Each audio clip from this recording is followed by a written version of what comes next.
내 세상은 언제나 시끄러웠다.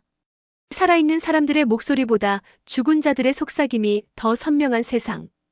그들은 형태 없이 공기를 떠돌고 벽을 통과하며 잠든 내 귓가에 원망과 한탄을 쏟아냈다. 나는 그들을 보고 듣고 느꼈다. 원치 않는 공감각은 내 삶을 송두리째 좀먹는 저주였다. 그랬던 내 세상에 처음으로 완벽한 고요가 찾아왔다. 모든 소음이 멎어버린 이 집에서 의사 트럭의 덜컹거림이 멈췄을 때 나는 차 안에서 웅크린 몸을 천천히 폈다. 창밖으로 보이는 2층짜리 주택은 담쟁이 덩굴이 낡은 벽돌을 반쯤 감싸고 있는 세월의 흔적이 묻어나는 평범한 집이었다. 하지만 내 눈에는 평범하지 않았다. 집의 지붕 위로 창문 근처로 희뿌연 안개 같은 형상들이 배회하고 있었다. 또 시작이다. 나는 눈을 질끈 감았다. 유리야, 다 왔어. 내려. 엄마의 목소리에 마지못해 차 문을 열었다. 새로운 동네의 공기는 상쾌했지만 내 코끝을 스치는 것은 흙냄새나 풀냄새가 아니었다. 아주 옅지만 분명한 향냄새였다. 낯선 냄새에 고개를 갸웃거리며 집으로 향하는 짧은 마당을 가로질렀다. 아빠가 현관문 열쇠를 돌리는 소리가 유난히 크게 들렸다. 끼익 하고 낡은 문이 열리는 순간 나는 본능적으로 숨을 멈췄다.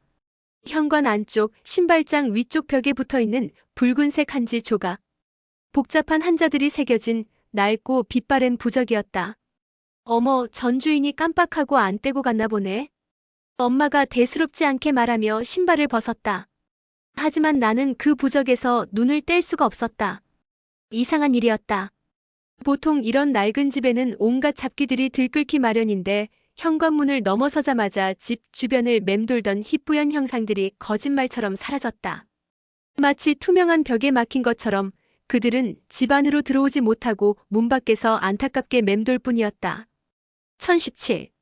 내 방은 2층의 가장 안쪽 방이었다. 짐을 옮기는 아저씨들을 따라 삐걱거리는 계단을 올랐다. 2층 복도 내 방으로 향하는 길목의 벽에도 똑같은 부적이 붙어 있었다. 내 방 문 위에도. 그리고 방문을 열고 안으로 들어서는 순간 나는 다시 한번 놀랐다. 창문 위 옷장이 놓일 자리의 벽, 심지어 천장 구석에도. 크기와 모양은 조금씩 달랐지만 모두 붉은 기운을 품은 부적들이었다. 이 집 사람들 되게 뭘 많이 믿었나 봐. 유리야, 이거 뗄까?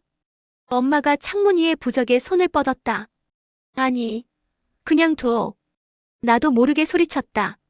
내 다급한 외침에 엄마는 물론 짐을 내려놓던 아저씨도 깜짝 놀라 나를 쳐다봤다. 나는 당황해서 얼굴을 붉혔다.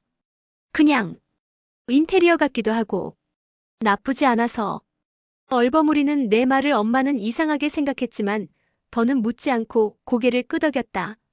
짐이 모두 들어오고 이삿짐 센터 사람들이 돌아간 뒤 집에는 우리 가족뿐이었다.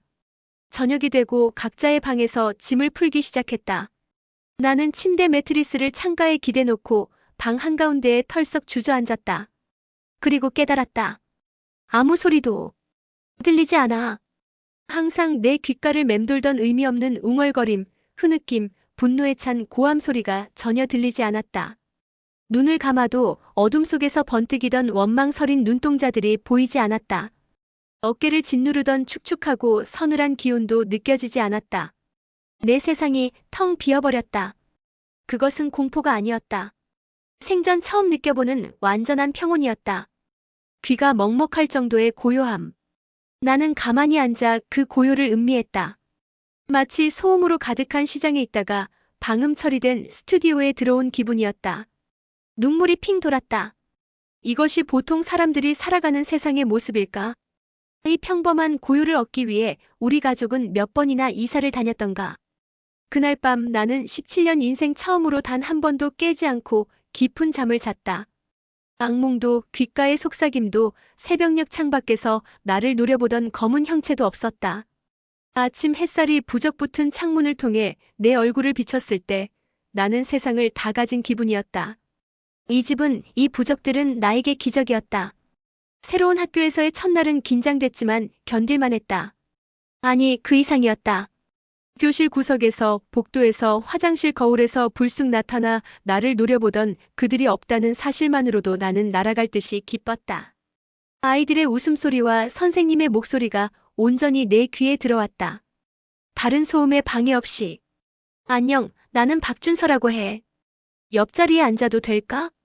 점심시간 혼자 도시락을 먹고 있는 내게 누군가 말을 걸었다. 짧은 머리에 선한 눈매를 가진 남자아이였다. 나는 깜짝 놀라 고개를 끄덕였다. 누군가 내게 먼저 말을 걸어준 것은 정말 오랜만이었다. 이전 학교들에서 나는 언제나 귀신을 보고 소스라치게 놀라거나 허공에 대고 욕을 하는 이상한 아이로 찍혀 있었다. 친구를 사귀는 것은 불가능에 가까웠다. 전학생이지? 어제 이사 왔다며. 우리 동네는 좀 조용한데 살기 좋아. 준서는 스스럼 없이 말을 걸어왔다. 나는 어색하게 응이라고 대답하며 밥을 깨작거렸다. 혹시 불편한 거나 필요한 거 있으면 나한테 말해. 이 동네는 내가 꽉 잡고 있거든. 장난스럽게 웃는 그의 모습에 나도 모르게 작은 미소가 지어졌다. 그와의 대화는 서툴렀지만 즐거웠다. 귀신이 보이지 않으니 나는 온전히 눈앞의 사람에게 집중할 수 있었다. 그의 표정, 목소리, 농담까지 모든 것이 또렷하게 느껴졌다.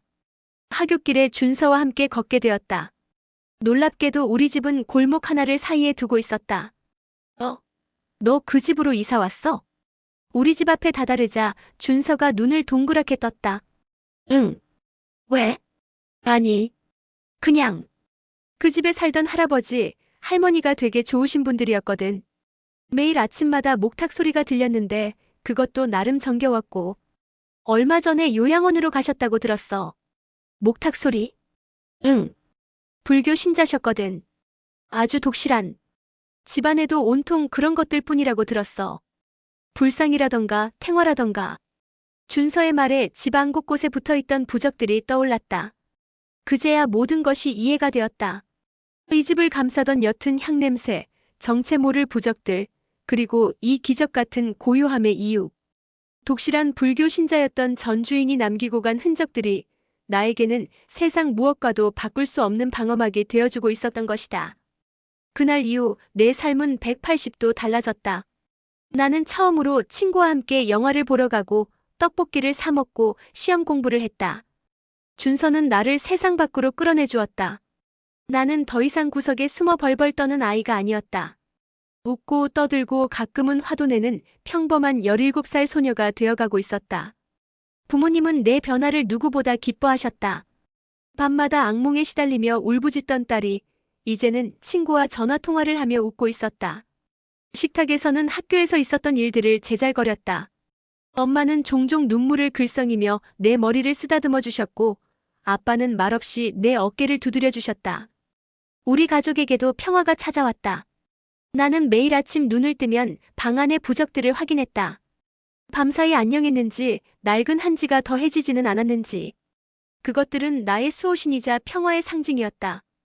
가끔 청소를 하다가 부적에 먼지가 앉으면 조심스럽게 붓으로 털어내기도 했다. 이 평범하고 행복한 일상이 영원하기를 나는 간절히 기도했다. 이 집에서 이 부적들 아래에서라면 가능할 것 같았다. 하지만 나는 몰랐다. 빛이 강하면 그림자도 짙어지는 법이라는 것을. 그리고 이 집의 고요함은 단순히 비어있는 것이 아니라 무언가 거대한 존재를 억지로 짓누르고 있는 상태라는 것을. 나의 기적은 사실 위태로운 유리 조각 위에 서 있는 것과 같았다. 여름방학이 시작되고 며칠 동안 장마가 이어졌다. 눅눅한 공기가 집안을 가득 채웠고 벽지가 축축하게 젖어들었다. 그날도 창밖에서는 아침부터 굵은 빗줄기가 쉴 새 없이 쏟아지고 있었다. 나는 침대에 엎드려 준서와 메시지를 주고받으며 웃고 있었다. 유리야, 방 청소 좀 해야겠다. 습해서 곰팡이 피겠어. 엄마가 문을 열고 들어오며 말했다. 알았어. 이따가 할게. 이따가 말고 지금 해.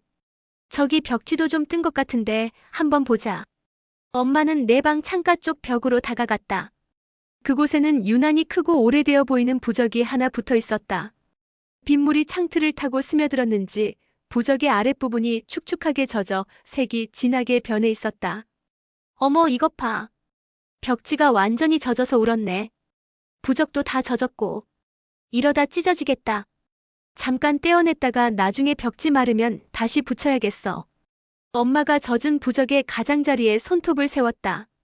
안 돼. 나는 침대에서 벌떡 일어나 달려갔다. 심장이 철렁 내려앉는 기분이었다. 저것은 단순한 종이 조각이 아니다. 나의 평화를 지켜주는 결계다. 왜 또 소리를 지르고 그래? 이거 그냥 두면 곰팡이 슬고 더 안 좋아. 그래도 안 돼. 그냥 둬, 엄마.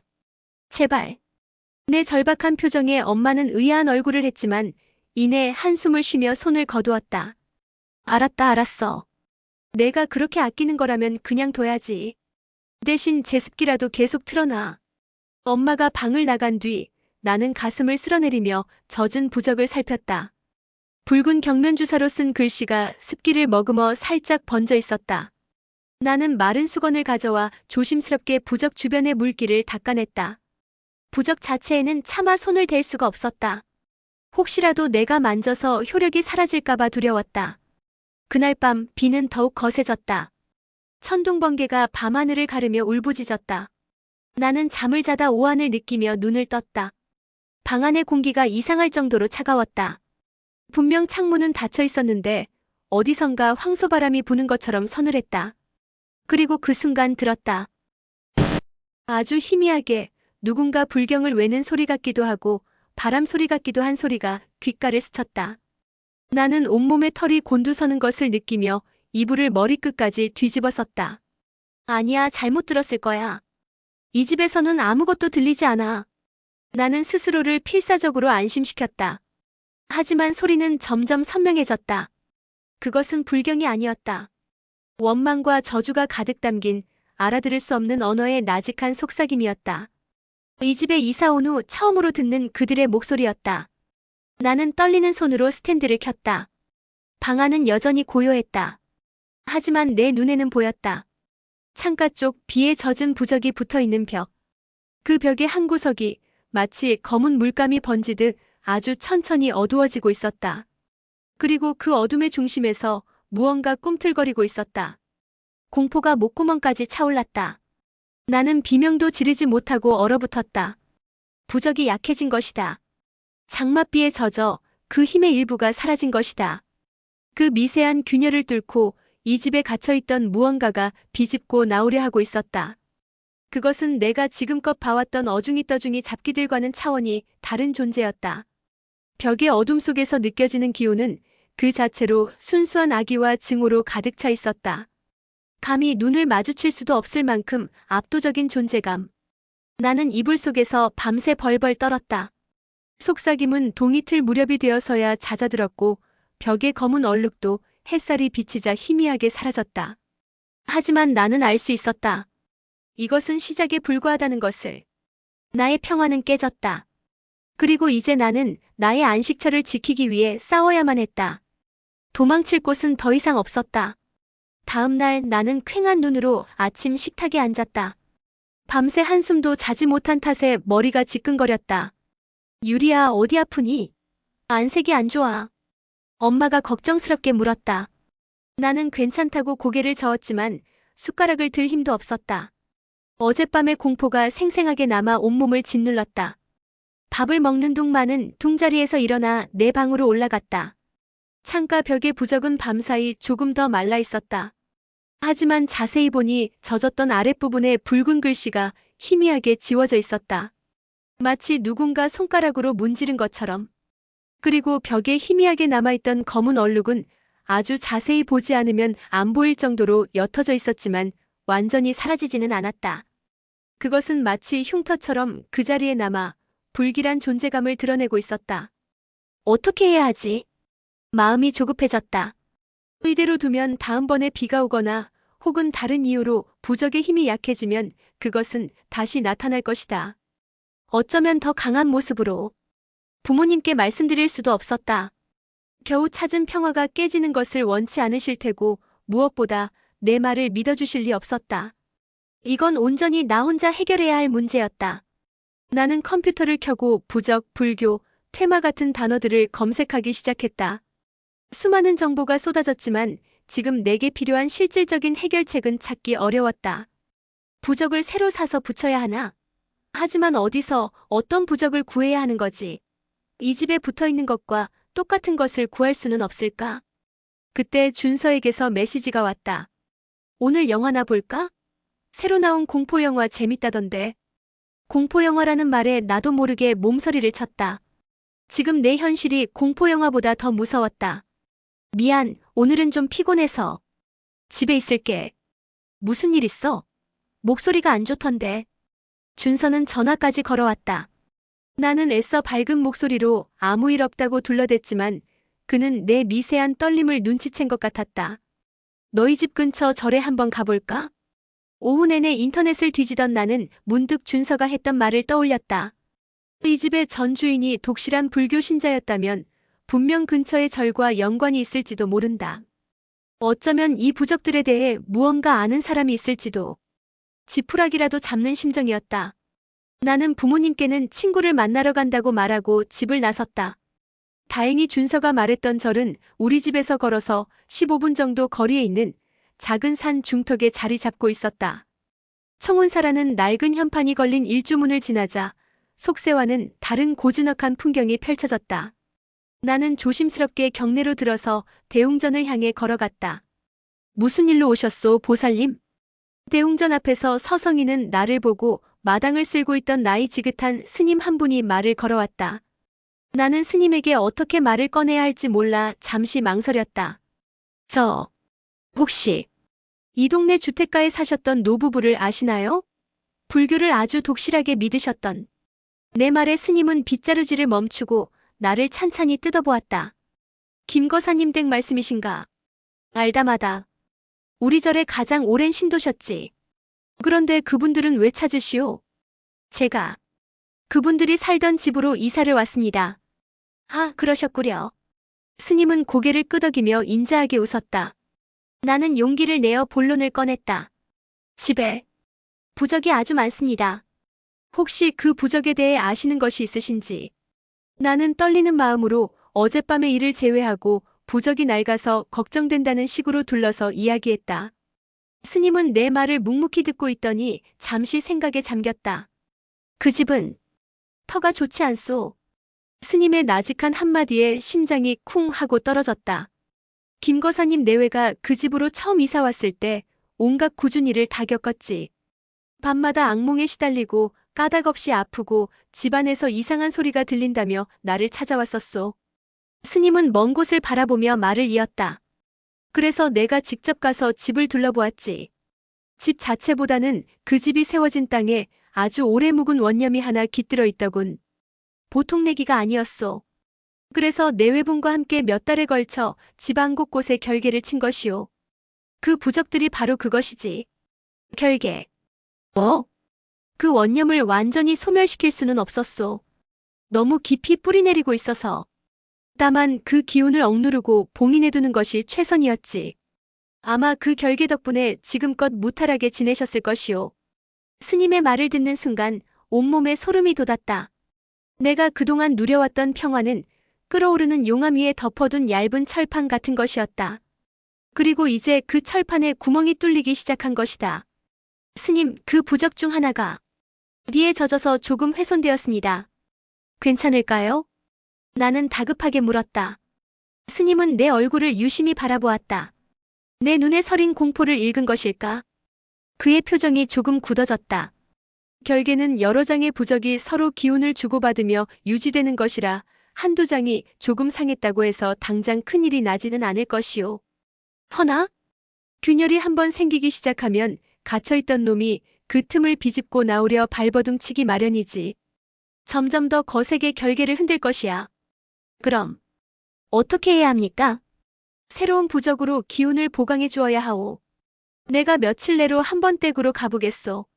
그 전까지는 절대 훼손된 부적에 손대지 말고 집안을 최대한 밝고 깨끗하게 유지하시오.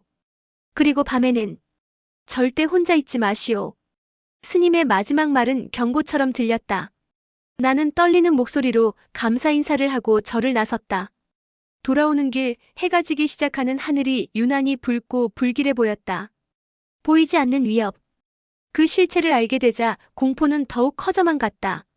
이제 그것은 단순한 환각이나 환청이 아니었다. 내 목숨을 위협할 수도 있는 실제 않은 악이었다. 그리고 그 아기는 내가 가장 안전하다고 믿었던 나의 집, 나의 방에서 나를 노리고 있었다. 그날 이후 나는 잠을 잘 때도 방문을 살짝 열어두고 거실에 희미한 불빛이 새어 들어오게 했다. 스님의 경고대로 절대 혼자 어둠 속에 있지 않기 위해서였다. 낮에는 아무렇지 않았지만 밤이 되면 집안의 공기는 미묘하게 달라졌다. 아주 작은 소리에도 신경이 곤두섰고 어두운 구석을 볼 때마다 심장이 멋대로 뛰었다. 며칠이 지났지만 스님에게서는 연락이 오지 않았다. 초조함 속에서 하루하루를 보내던 어느 날 밤, 나는 또다시 그 속삭임에 잠을 깼다. 춥다, 여긴 너무 춥다. 이번에는 조금 더 또렷하게 들렸다. 여자의 목소리였다. 원망과 한이 서려 뼈까지 시리게 만드는 그런 목소리. 나는 이불을 뒤집어 쓰고 귀를 막았지만 목소리는 머릿속에서 직접 울리는 것처럼 선명했다. 나의 집인데. 목소리는 창가 쪽 벽에서 들려오고 있었다. 훼손된 부적이 있는 바로 그곳에서. 나는 공포에 질려 숨을 죽였다. 그것은 지금 바로 내 방 안에 있었다. 부적의 결계가 약해진 틈을 타 자신의 존재감을 조금씩 드러내고 있는 것이다. 너는 누구냐? 목소리가 나를 향하고 있음을 깨달은 순간 온몸의 피가 차갑게 식는 것 같았다. 그것이 나를 인지하고 있었다. 제발, 저리 가. 나는 이불 속에서 모기만 한 목소리로 중얼거렸다. 내가 그들을 맡고 있구나. 그들이라니? 무슨 말이지? 그 따뜻한 빛들을 내가 가리고 있어. 목소리는 알 수 없는 말을 계속했다. 따뜻한 빛이라니. 나는 혼란스러웠다. 그때 방문 틈으로 새어 들어오던 거실 불빛이 깜빡하고 꺼졌다. 정전인가? 아니었다. 집 전체가 암흑에 휩싸였다.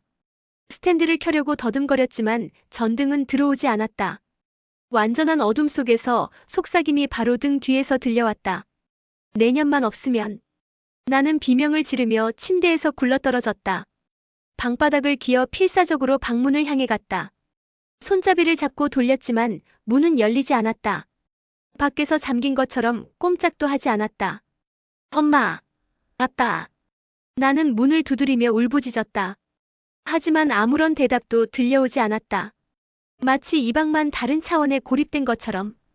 그때 등 뒤의 창가에서 무언가 툭하고 떨어지는 소리가 났다. 고개를 돌릴 용기가 나지 않았다. 하지만 보지 않아도 알 수 있었다. 비에 젖었던 그 부적이 결국 벽에서 떨어져 나간 것이다. 결계의 한 부분이 완전히 무너졌다. 그러자 방 안의 냉기가 살을 애는 듯한 한기로 변했다. 그리고 어둠 속에서 무언가 스멀스멀 피어오르기 시작했다. 검은 연기 같은 것이 바닥에서부터 피어올라 천천히 하나의 형상을 만들어갔다. 길게 늘어뜨린 머리카락, 하얗게 바랜 소복, 그리고 원망으로 가득 찬 검은 눈동자. 그것은 내가 지금껏 봐왔던 어떤 귀신보다도 선명하고 끔찍한 모습이었다. 드디어 숨을 쉴 수 있겠구나. 그것이 입을 열었다. 아까의 속삭임과는 다른 또렷하고 차가운 목소리였다. 오랜 세월 저주스러운 불경 소리와 향냄새에 갇혀 지냈지. 그런데 너라는 년이 굴러들어와 내 마지막 안식처마저 빼앗으려 드는구나. 여긴 내 집이야. 나는 공포 속에서도 간신히 대꾸했다. 내 집? 웃기는 소리. 여자의 형상은 차갑게 비웃었다. 이곳은 본디 나의 터전이었다. 내가 억울하게 죽어묻힌 곳. 저 중놈과 늙은이들이 나를 이 땅에 묶어놓고 감히 부처의 힘으로 나를 억눌렀다. 하지만 이제 그들도 없고 결계는 약해졌지. 그것이 천천히 내게로 다가왔다. 발이 바닥에 닿지 않은 채 미끄러지듯 움직였다. 너 귀신을 보는구나. 아주 잘 통해. 내 몸뚱어리 아주 좋은 그릇이 되겠어. 그것의 목적은 나였다. 내 몸을 빼앗으려는 것이다. 나는 뒷걸음질 치다 벽에 부딪혔다. 더 이상 도망칠 곳이 없었다. 여자의 차가운 손이 내 목을 향해 뻗어왔다. 그 순간 나는 눈을 질끈 감고 나도 모르게 외쳤다. 온만이 밤매훔. 어디서 들었는지도 모를 불교의 진언이었다. 아마 어릴 적 할머니가 알려주셨던 것 같다. 의미도 모르고 그저 살고 싶다는 본능으로 외친 한마디였다. 그러자 놀라운 일이 벌어졌다. 내 목에 닿으려던 여자의 손이 치익 소리를 내며 뒤로 물러났다. 마치 불에 댄 것처럼.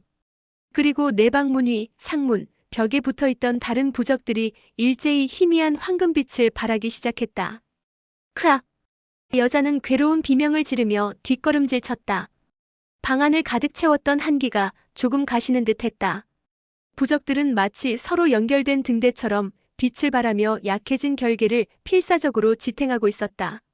네. 이게 집이. 여자는 분노에 찬 눈으로 나를 노려봤지만 부적들이 뿜어내는 빛 때문에 더 이상 다가오지 못했다. 나는 그 틈을 놓치지 않고 계속해서 진언을 외웠다. 옴마니 밤매훔. 옴마니 밤매훔. 무슨 뜻인지도 몰랐지만 그것이 나를 지켜주는 유일한 무기였다. 내가 진언을 외울수록 부적의 빛은 더욱 강해졌고 여자의 형상은 연기처럼 흩어지기 시작했다. 두고 보자. 내년의 몸은 반드시 내 것이 될 것이다. 악에 바친 저주를 남기고 여자의 형상은 창가 쪽 벽의 검은 얼룩 속으로 빨려 들어가듯 사라졌다. 그것이 사라지자 방 안의 모든 불이 다시 켜지고 굳게 닫혔던 방문이 달칵 소리를 내며 열렸다. 유리야, 무슨 일이야? 내 비명을 듣고 달려온 부모님이 문을 열고 들어왔다. 나는 바닥에 주저앉은 채 헐떡이고 있었다. 방바닥에는 낡은 부적 한 장이 떨어져 있었다. 모든 것이 꿈이 아니었다. 다음 날 아침 나는 밤새 겪은 일을 부모님께 말씀드렸다. 당연히 믿지 않으셨다. 그저 내가 악몽을 꾼 것이라며 요즘 너무 예민해져 있는 것 같다고 걱정하실 뿐이었다. 나는 더 이상 설명하는 것을 포기했다. 어차피 이해받지 못할 싸움이었다. 나는 떨어진 부적을 조심스럽게 주워 책상 위에 올려두었다. 이것이 모든 일의 시작이었다. 이 작은 종이 한 장이 떨어져 나감으로써 내 안식처에는 돌이킬 수 없는 균열이 생겨버렸다. 그 여자는 이 땅에 묻혔다고 했어. 그리고 이 집의 전 주인이 그 사실을 알고 결계를 친 거야. 그렇다면 단서는 이 집에 남아있을지도 모른다. 전 주인이 남기고 간 무언가가. 나는 온 집안을 뒤지기 시작했다. 부모님이 출근하신 뒤 거실, 부엌, 창고, 심지어 다락방까지. 혹시라도 그들이 남긴 일기나 메모 같은 것이 있을까 싶었다. 몇 시간을 헤맨 끝에 나는 아빠의 서재, 낡은 책장 가장 아래 칸에서 작은 오동나무 상자를 하나 발견했다. 먼지가 뽀얗게 쌓여있는 오랫동안 사람의 손길이 닿지 않은 듯한 상자였다. 조심스럽게 뚜껑을 열자 안에는 낡은 노트 한 권과 염주 그리고 작은 경전이 들어있었다.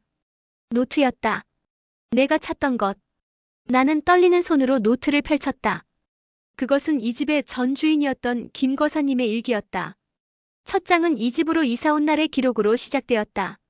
새로운 보금자리. 공기 좋고 조용한 곳이라 마음에 들지만 어쩐지 집안의 공기가 서늘하다. 아내가 밤새 가위에 눌려 잠을 설쳤다. 나 역시 잠결에 누군가 우는 소리를 들은 것 같다. 나는 침을 삼키며 다음 장을 넘겼다.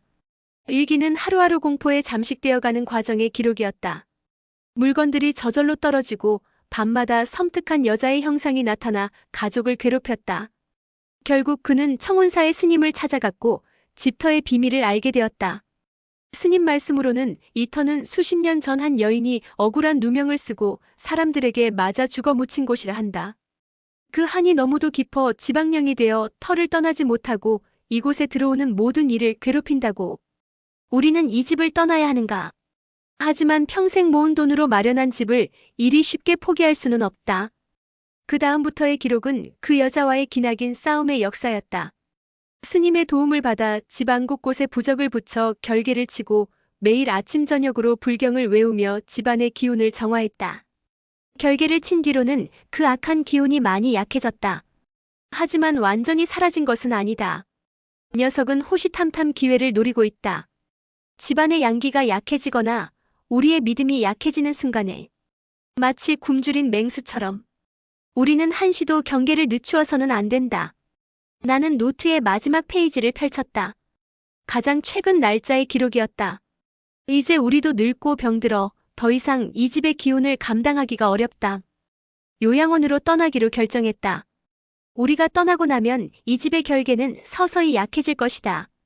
언젠가 새로운 주인이 오겠지. 그들이 부디 이 결계를 함부로 건드리지 않기를. 만약 만에 하나 결계가 깨진다면 이 노트와 함께 넣어둔 금강경을 읽으라. 부처님의 가피가 당신을 지켜줄 것이다. 금강경. 나는 상자 안에 있던 작은 경전책을 꺼내 들었다. 한자로 가득해서 읽을 수는 없었지만 책 자체에서 왠지 모를 따뜻하고 강한 기운이 느껴졌다. 이것이 반격의 실마리였다. 그때 초인종이 울렸다. 문을 열자 청운사에 그 스님이 서 있었다. 늦어서 미안하오. 절에 급한 일이 좀 생겨서 댁의 기운이 심상치 않아 서둘러 와보았소. 나는 스님을 안으로 모시고 그동안 있었던 일과 김거사님의 노트를 발견한 것까지 모두 말씀드렸다. 스님은 노트를 읽어보시고는 깊은 한숨을 내쉬었다. 결국 올 것이 왔군. 녀석이 보살님의 기운을 감지하고 그 몸을 탐내기 시작한 게야. 스님은 내 방으로 올라가 떨어진 부적과 검은 얼룩이 남은 벽을 유심히 살폈다. 결계의 중심을 이루는 부적이요. 이것이 떨어져 나갔으니 다른 부적들의 힘만으로는 녀석을 오래 막을 수 없을 것이야. 그럼 어떻게 해야 하나요? 새로운 부적으로 결계를 보강하고 집안의 사악한 기운을 몰아내는 정화의식을 해야 하오. 하지만 그 전에 보살님 스스로를 지킬 힘이 필요하오. 스님은 내가 들고 있던 금강경을 가리켰다. 그 경전은 김거사님 내외가 평생을 읽고 기도하며 그들의 원력이 담겨있는 물건이오. 그냥 종이가 아니란 말이지. 오늘부터 매일 밤 잠들기 전에 그 경전을 소리내어 읽으시오. 비록 뜻은 몰라도 그 소리 자체가 힘이 되어 보살님을 지켜줄 것이오. 제가 할 수 있을까요? 두려워 말게. 보살님에게는 본디 영적인 기운을 다루는 재능이 있어. 다만 그 힘을 다루는 법을 몰랐을 뿐. 이번 일이 그 힘을 올바르게 사용하는 법을 배우는 계기가 될 것이야. 스님은 며칠 뒤 정화의식에 필요한 것들을 가지고 다시 오겠다고 약속하고 돌아갔다. 나는 스님의 말에 작은 희망을 얻었다. 더 이상 두려워하며 숨어있지 않을 것이다. 나는 싸우기로 결심했다. 내 평범한 일상을, 내 소중한 안식처를, 그리고 나 자신을 지키기 위해. 그날 밤 나는 책상 앞에 정좌하고 앉아 난생 처음으로 금강경을 펼쳤다. 서툴고 어색했지만 한자 한자 또박또박 경전을 읽어내려가기 시작했다. 금강경을 읽기 시작한 첫날 밤은 아무런 변화도 없었다. 여전히 방 안의 공기는 서늘했고 귓가에는 희미한 속삭임이 맴돌았다. 하지만 나는 포기하지 않았다. 스님의 말을 믿고 매일 밤 잠들기 전 1시간씩 경전을 읽었다. 그러자 며칠 뒤부터 미묘한 변화가 나타나기 시작했다. 경전을 읽는 동안 내 주변의 공기가 조금씩 따뜻해지는 것이 느껴졌다. 귓가를 맴돌던 속삭임도 경전을 읽는 동안만큼은 잠잠해졌다.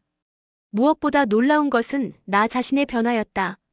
늘 나를 짓누르던 불안감과 공포가 조금씩 옅어지고 마음이 차분하게 가라앉았다. 유리야, 요즘 얼굴이 좋아 보인다. 무슨 좋은 일 있어? 점심을 먹던 준서가 물었다. 내 변화는 다른 사람의 눈에도 보일 정도였다. 그냥 잠을 잘 자서 그런가. 나는 웃으며 얼버무렸다. 준서에게 이 모든 사실을 털어놓고 싶었지만 그를 위험에 빠뜨리고 싶지 않았다. 이것은 나 혼자만의 싸움이어야 했다. 그날 하교 후 나는 곧장 청운사로 향했다. 스님에게 그동안의 변화를 말씀드리고 정화의식은 언제쯤 할 수 있는지 여쭤보기 위해서였다. 하지만 스님은 자리에 계시지 않았다. 다른 스님에게 여쭤보니 며칠 전부터 무건수행에 들어가셨다고 했다. 언제 돌아오실지는 아무도 모른다고. 나는 절망적인 기분으로 절을 나섰다. 유일하게 의지할 수 있는 어른이었는데 이제 정말 나 혼자 싸워야 하는구나. 터덜터덜 집으로 돌아오는데 등 뒤에서 누군가 나를 불렀다. 저기요, 학생. 돌아보니 준서였다. 너 여기서 뭐 해? 절에는 무슨 일로? 준서는 내 손에 들린 금강경을 보고는 말을 멈췄다. 그의 표정이 미묘하게 변했다. 너, 혹시? 준서는 잠시 망설이더니 주변을 한번 휙 둘러보고는 나를 골목 안쪽으로 이끌었다. 너도 보이는구나. 그의 나직한 한마디에 나는 세상이 멈추는 것 같았다. 뭐라고? 나도 그래. 아주 어릴 때부터. 그래서 내가 처음 전학 왔을 때부터 알아봤어. 너한테서는 다른 사람들과는 다른 기운이 느껴졌거든. 늘 무언가에 쫓기는 듯한 불안한 기운. 준서의 고백은 충격이었다. 내 주변에 나와 같은 사람이 있었다니. 왜? 왜 말 안 했어? 말하면 내가 나를 피할까봐. 보통 사람들은 우리 같은 사람들을 이상하게 보잖아. 그냥 평범한 친구로 지내고 싶었어. 나는 그동안 혼자 끙끙 앓았던 서름이 북받쳐 올라 눈물을 글썽였다. 혼자가 아니었다. 내 고통을 이해해줄 수 있는 사람이 바로 내 곁에 있었다. 우리 집. 이상해. 귀신이 나와. 결국 나는 준서에게 모든 것을 털어놓았다. 의사 온 첫날부터 겪었던 기이한 평화, 부적이 훼손된 뒤 나타난 여자 귀신, 그리고 김 거사님의 노트 이야기까지. 준서는 내 이야기를 단 한마디도 놓치지 않고 진지하게 들어주었다. 지방령이구나. 터에 묶인 귀신이 제일 무서운데. 결계까지 깨졌으니 보통 심각한 문제가 아니네. 준서는 나보다 훨씬 더 많은 것을 알고 있었다. 그는 외할머니가 이름난 무당이어서 어릴 때부터 어깨너머로 많은 것을 보고 배웠다고 했다. 금강경을 읽는 건 좋은 방법이야. 불경의 힘이 너를 보호해주고 있을 거야. 하지만 그것만으로는 부족해. 그 여자 귀신은 점점 더 강해져서 결국 경전의 힘만으로는 막을 수 없는 순간이 올 거야. 그럼 어떻게 해야 해? 결계를 복원해야지. 청운사 스님이 안 계시면 우리가 직접 해야 해. 우리가? 어떻게? 우리 할머니가 쓰시던 방법이 있어. 일단 떨어진 그 부적을 다시 붙여야 해. 그냥 붙이면 안 되고 정화된 기운을 불어넣어서 붙여야지. 준서는 자신의 가방에서 작은 주머니를 하나 꺼냈다. 안에는 팥과 소금이 섞여 있었다. 이건 할머니가 만들어주신 거야. 악귀를 쫓는 힘이 있어. 오늘 밤 내가 너희 집으로 갈게. 부적을 다시 붙이자. 그리고 내 방을 정화하는 거야. 준서의 단호한 눈빛을 보니 불안했던 마음이 조금 진정되었다. 이제 나는 혼자가 아니었다. 나와 같은 것을 보고 같은 고통을 아는 조력자가 생겼다. 비록 우리가 어리고 힘없는 학생일 뿐이지만 함께라면 어떻게든 해낼 수 있을 것 같았다. 그날 밤 우리는 결전의 시간을 준비했다. 보이지 않는 적과의 싸움에서 우리의 첫 번째 반격이 시작되려 하고 있었다. 밤 10시 부모님이 주무시는 것을 확인하고 나는 조심스럽게 현관문을 열었다. 약속한 대로 준서가 집 앞에서 나를 기다리고 있었다. 그의 손에는 작은 가방이 하나 더 들려 있었다. 이건 뭐야? 결계 보강용 아이템들이랄까? 준서는 씩 웃으며 가방을 열어 보였다. 안에는 향, 초, 작은 종 그리고 붉은 실이 들어 있었다. 모두 그의 외할머니가 쓰시던 물건들이라고 했다. 우리는 소리 없이 내 방으로 올라갔다. 방문을 닫자마자 방 안의 공기가 아까보다 훨씬 더 차갑고 무겁게 느껴졌다. 준서는 미간을 찌푸렸다. 기운이 엄청 강해졌어. 우리가 온 걸 눈치챈 것 같아. 그의 말대로였다. 벽에 검은 얼룩이 이전보다 훨씬 더 짙고 선명해져 있었다. 마치 살아있는 생물처럼 불규칙적으로 꿈틀거리는 것처럼 보이기도 했다. 서둘러야 해. 준서는 가방에서 향과 초를 꺼내 책상 위에 올려놓고 불을 붙였다. 은은한 백단향 냄새가 방 안에 퍼지기 시작했다. 그리고 책상 위에 고이 모셔두었던 떨어진 부적을 집어들었다. 부적을 그냥 붙이면 안 돼. 내 피를 조금 묻혀야 해. 내 피? 응. 이 집의 새로운 주인은 너잖아. 내가 이 집을 지키겠다는 의지를 보여줘야 해. 그 의지가 부적에 깃들어서 더 강한 힘을 발휘하게 될 거야. 준서는 작은 바늘로 내 손가락 끝을 살짝 찔렀다. 핏방울이 맺히자 그는 그것을 부적의 뒷면에 조심스럽게 묻혔다. 자, 이제 내가 직접 저 벽에 다시 붙여. 그리고 마음속으로 계속 외쳐. 여기는 내 집이다. 누구도 이곳을 해치지 못한다라고. 나는 부적을 들고 떨리는 발걸음으로 창가 벽으로 다가갔다. 검은 얼룩이 있는 곳. 그곳에 다가갈수록 살을 애는 듯한 한기가 온몸을 찔러왔다. 귓가에서는 죽어. 죽어버려. 하는 저주 섞인 속삭임이 쉴 새 없이 울렸다. 나는 눈을 질끈 감고 준서가 시킨 대로 마음속으로 외쳤다. 여기는 내 집이야. 감히 넘보지 마. 그리고 부적을 벽에 강하게 눌러붙였다. 그 순간 카악 하는 찢어지는 듯한 비명소리가 방 전체를 흔들었다. 벽에 검은 얼룩이 격렬하게 요동치며 검은 연기를 뿜어냈다. 방 안에 불이 미친 듯이 깜빡거리고 책상 위의 물건들이 흔들리기 시작했다. 버텨. 준서가 소리쳤다. 그는 작은 종을 꺼내 흔들기 시작했다. 맑고 청아한 종소리가 울려 퍼지며 방 안의 사악한 기운을 밀어내는 듯했다. 붉은 실로 내 침대 내 귀퉁이를 묶어. 그 안이 너만의 결계가 될 거야. 나는 그의 말대로 붉은 실을 풀어 침대 다리에 각각 묶었다. 그러자 신기하게도 침대 주변의 공기는 바깥보다 훨씬 더 안정되고 따뜻하게 느껴졌다. 하지만 여자 귀신의 저항은 상상 이상이었다. 검은 연기는 점점 더 짙어져 방 안을 가득 채웠다. 연기 속에서 수십 개의 검은 손이 나타나 나와 준서를 향해 뻗어왔다. 이것들이 감히. 여자의 분노에 찬 목소리가 천장에서 울려 퍼졌다. 준서는 당황하지 않고 주머니에 있던 팥과 소금을 꺼내 방 안 곳곳에 뿌렸다. 팥과 소금이 바닥에 닿을 때마다 치익하는 소리와 함께 검은 연기가 사라졌다. 소용없다. 너희 같은 애송이들이 나를 막을 수 있을 것 같으냐? 그때 창문이 쨍그랑 하는 소리와 함께 저절로 깨졌다. 밤바람과 함께 빗방울이 들이쳤다. 그리고 그 빗물은 마치 의지를 가진 것처럼 우리가 새로 붙인 부적을 향해 날아갔다. 안 돼. 부적이 또 젖으면. 내가 소리치는 순간 준서가 몸을 날려 부적 앞을 가로막았다. 그의 등이 빗물에 흠뻑 젖었다. 하지만 그는 꿈쩍도 하지 않고 오히려 벽에 더 강하게 몸을 기댔다. 유리야. 금강경.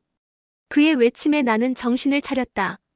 나는 침대 위 붉은 실의 결계 안으로 뛰어들어가 책상 위에 있던 금강경을 집어들었다.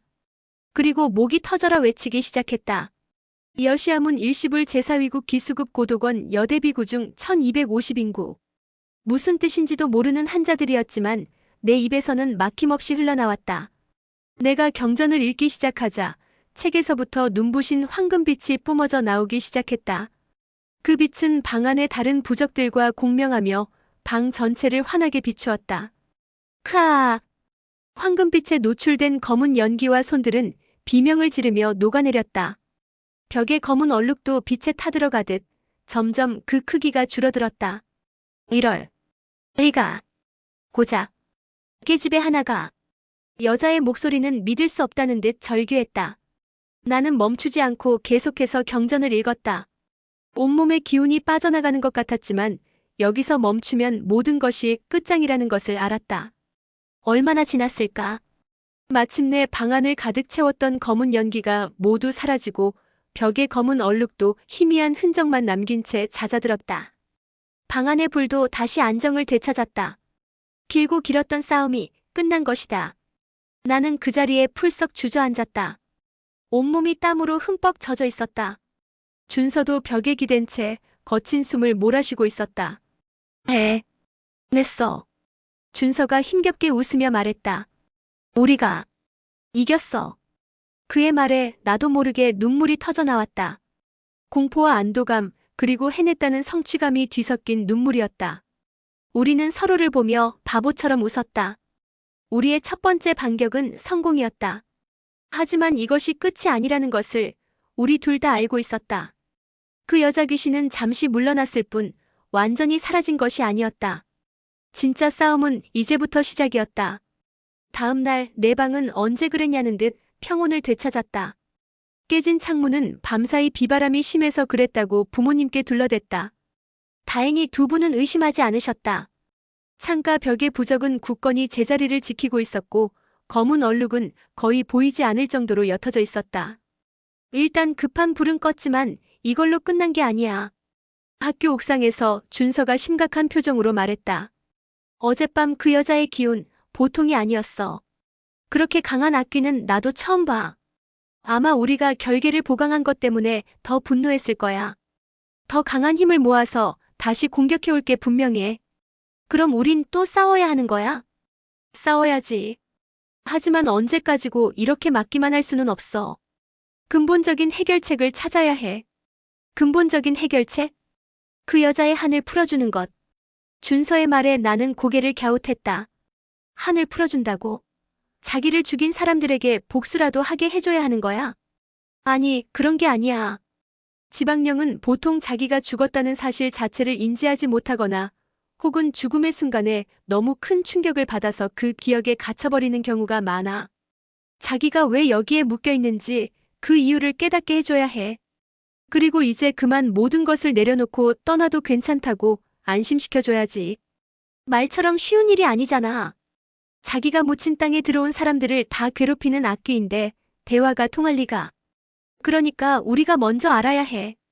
그 여자가 누구였는지, 왜 억울하게 죽어야 했는지. 과거를 알아야 현재의 문제를 풀 수 있어. 준서의 말은 일리가 있었다. 김거사님의 노트에는 그저 억울한 누명을 쓰고 맞아 죽은 여인이라고만 쓰여 있었다. 그 이상의 정보는 없었다. 어떻게 알아내? 수십 년 전 일이라는데. 동네 어른들한테 물어보거나 아니면 도서관이나 동사무소 같은 데서 옛날 자료를 찾아봐야지. 이 동네에서 있었던 살인 사건이나 실종 사건 같은 것들. 그날부터 우리 둘의 비밀스러운 조사가 시작되었다. 우리는 학교가 끝나면 매일 동네를 돌아다니며 오래된 가게나 경로당을 찾아가 혹시 수십 년 전에 이 근처에서 억울하게 죽은 여자가 없었는지 묻고 다녔다. 하지만 대부분의 사람들은 그런 끔찍한 일을 기억하지 못하거나 혹은 알더라도 말하기를 꺼렸다.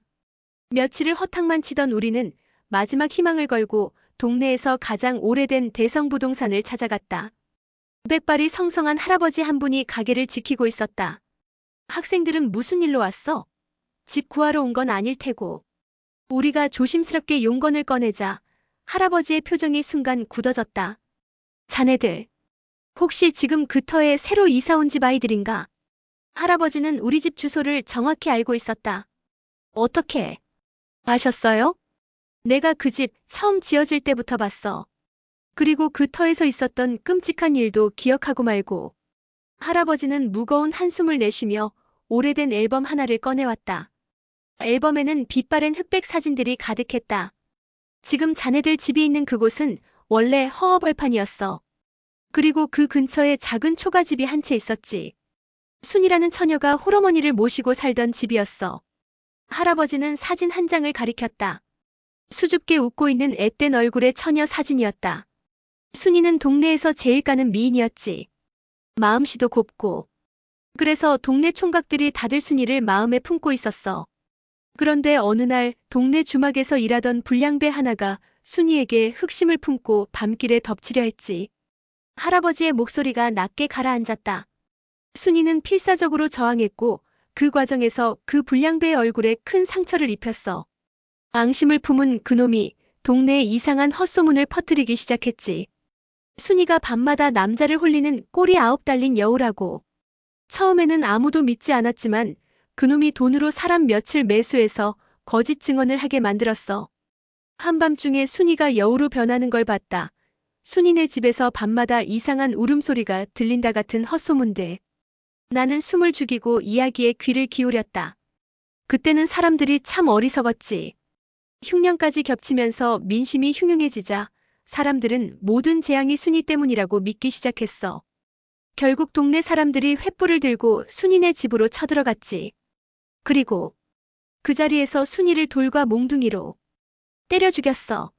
순이의 어머니도 그 충격으로 시름시름 앓다가 돌아가셨고. 너무나 끔찍한 이야기였다. 한 사람의 인생이 악의적인 거짓말과 군중심리 때문에 무참히 짓밟힌 것이다. 나중에 모든 것이 그 불량배가 꾸민 짓이라는 게 밝혀졌지만 이미 순이는 죽은 뒤였지. 사람들은 죄책감에 순이의 시신을 그 자리에 대충 묻어버리고 모두가 그 일을 입에 담지 않기로 약속했어. 그렇게 수십 년이 흐른 거야. 이제 모든 조각이 맞춰졌다. 그녀가 왜 그토록 깊은 한을 품고 지방령이 되었는지. 나의 집이라고 말했던 이유도. 그곳은 정말로 그녀의 집터였던 것이다. 할아버지, 그럼 그 순이라는 분. 이름이 성이 김씨였지. 김순이. 김순이. 나는 그 이름을 마음속에 새겼다. 더 이상 그녀는 정체 모를 공포의 대상이 아니었다. 억울하게 죽어간 가여운 영혼이었다. 그녀의 한을 풀어주고 싶어요. 내 말에 할아버지는 착잡한 눈으로 나를 바라보았다. 쉽지 않을 게야. 수십 년 묵은 한이 그리 쉽게 풀리겠나? 하지만 자네들처럼 그 아이의 억울함을 알아주려는 사람이 있다는 것만으로도 조금은 위로가 될지도 모르겠군. 우리는 할아버지에게 감사 인사를 하고 부동산을 나섰다. 이제 우리가 해야 할 일이 분명해졌다. 김순희의 억울함을 풀어주고 그녀가 더 이상 이 땅에 묶여 고통받지 않도록 편안한 안식을 찾아주는 것. 그것이 이 싸움을 끝내는 유일한 방법이었다. 김순희의 과거를 알게 된 후 나는 그녀를 다른 시선으로 보게 되었다. 물론 여전히 두려운 존재였지만 그 이면의 슬픔과 억울함이 느껴져 연민의 감정이 싹 텄다. 이제 우리가 뭘 해야 할까? 진실을 알았으니 가서 말해주면 되는 건가? 그렇게 간단하지 않아. 준서가 고개를 저었다. 지금 그녀는 분노와 증오에 사로잡혀 있어. 우리가 다가가서 진실을 말해줘도 듣지 않을 가능성이 높아. 오히려 우리를 자신을 괴롭히는 존재로 인식하고 더 공격적으로 나올 수도 있어. 그럼 어떻게 해야 해? 먼저 그녀의 마음을 조금이라도 열어야 해. 적의가 없다는 걸 보여줘야지. 그리고 그녀를 위로해줄 무언가가 필요해. 준서는 잠시 생각에 잠기더니 무릎을 탁 쳤다. 어머니. 그녀는 홀어머니와 함께 살았다고 했어. 아마 어머니에 대한 그리움이 사무칠 거야. 어머니라. 우리가 그녀의 어머니가 되어줄 수는 없잖아. 물론이지. 하지만 그녀가 좋아했던 것, 어머니와의 추억이 담긴 물건 같은 걸로 마음을 달랠 수는 있을 거야. 대성부동산 할아버지께 다시 한번 찾아가서 순희 씨가 생전에 좋아했던 게 뭔지 여쭤보자. 우리는 다시 부동산을 찾아갔고 할아버지는 잠시 기억을 더듬더니 입을 열었다. 순희가 들꽃을 참 좋아했지. 특히 산에 피는 하얀색 곽꽃을 좋아해서 매일같이 한 알음 꺾어다가 마당의 장독대에 꽂아두곤 했어. 그게 어머니를 위한 선물이라고 하면서. 하얀 곽꽃. 우리는 그 길로 동네 뒷산으로 올라갔다. 다행히 아직 여름이 끝나지 않아 산기슭 곳곳에 하얀 곽꽃이 지천으로 피어 있었다. 우리는 정성껏 곽꽃을 한 다발 꺾어 집으로 돌아왔다. 그날 밤 나는 준서와 함께 다시 내 방에서 그녀를 기다렸다. 이번에는 싸우기 위함이 아니었다. 대화를 하기 위해서였다. 나는 책상 위에 하얀 곽꽃을 꽂은 작은 꽃병을 올려두었다. 자정이 되자 어김없이 방 안의 공기가 차가워지기 시작했다. 벽에 검은 얼룩이 스멀스멀 피어오르며 김순희의 형상이 나타났다. 그녀의 눈은 여전히 증오로 불타고 있었다. 또 너희들이냐? 이번엔 또 무슨 수작을 부리려는 게냐? 싸우러 온 게 아니에요.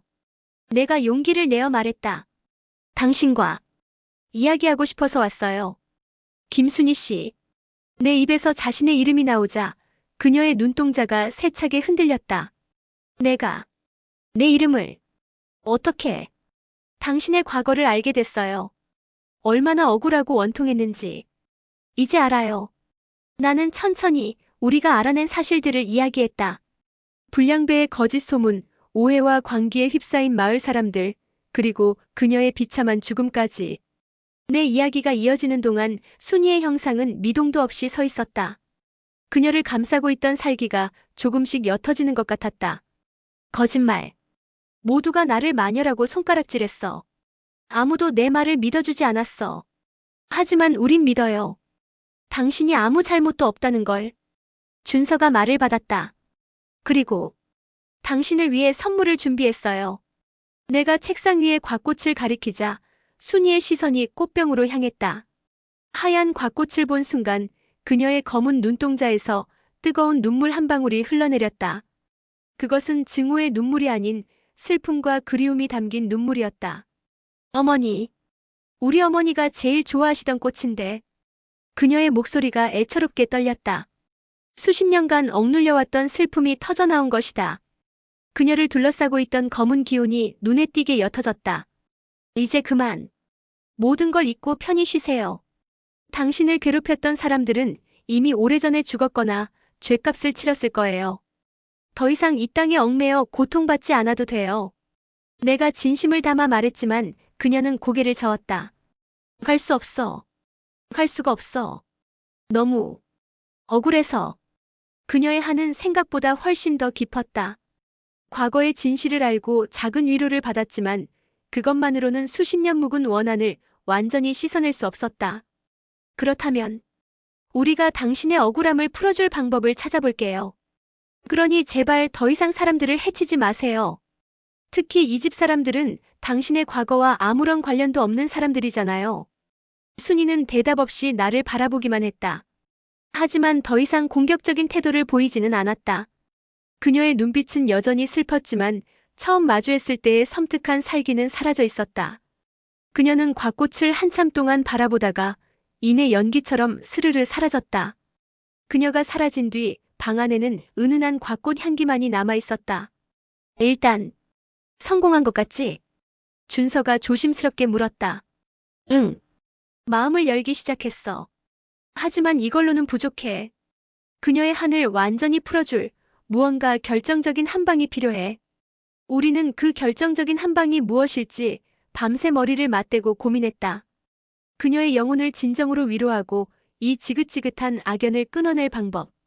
해답은 아직 보이지 않았지만 우리는 포기하지 않을 것이다. 며칠 동안 김순이는 나타나지 않았다. 방 안의 공기는 평온했지만 나는 이것이 폭풍전야의 고요함이라는 것을 직감했다.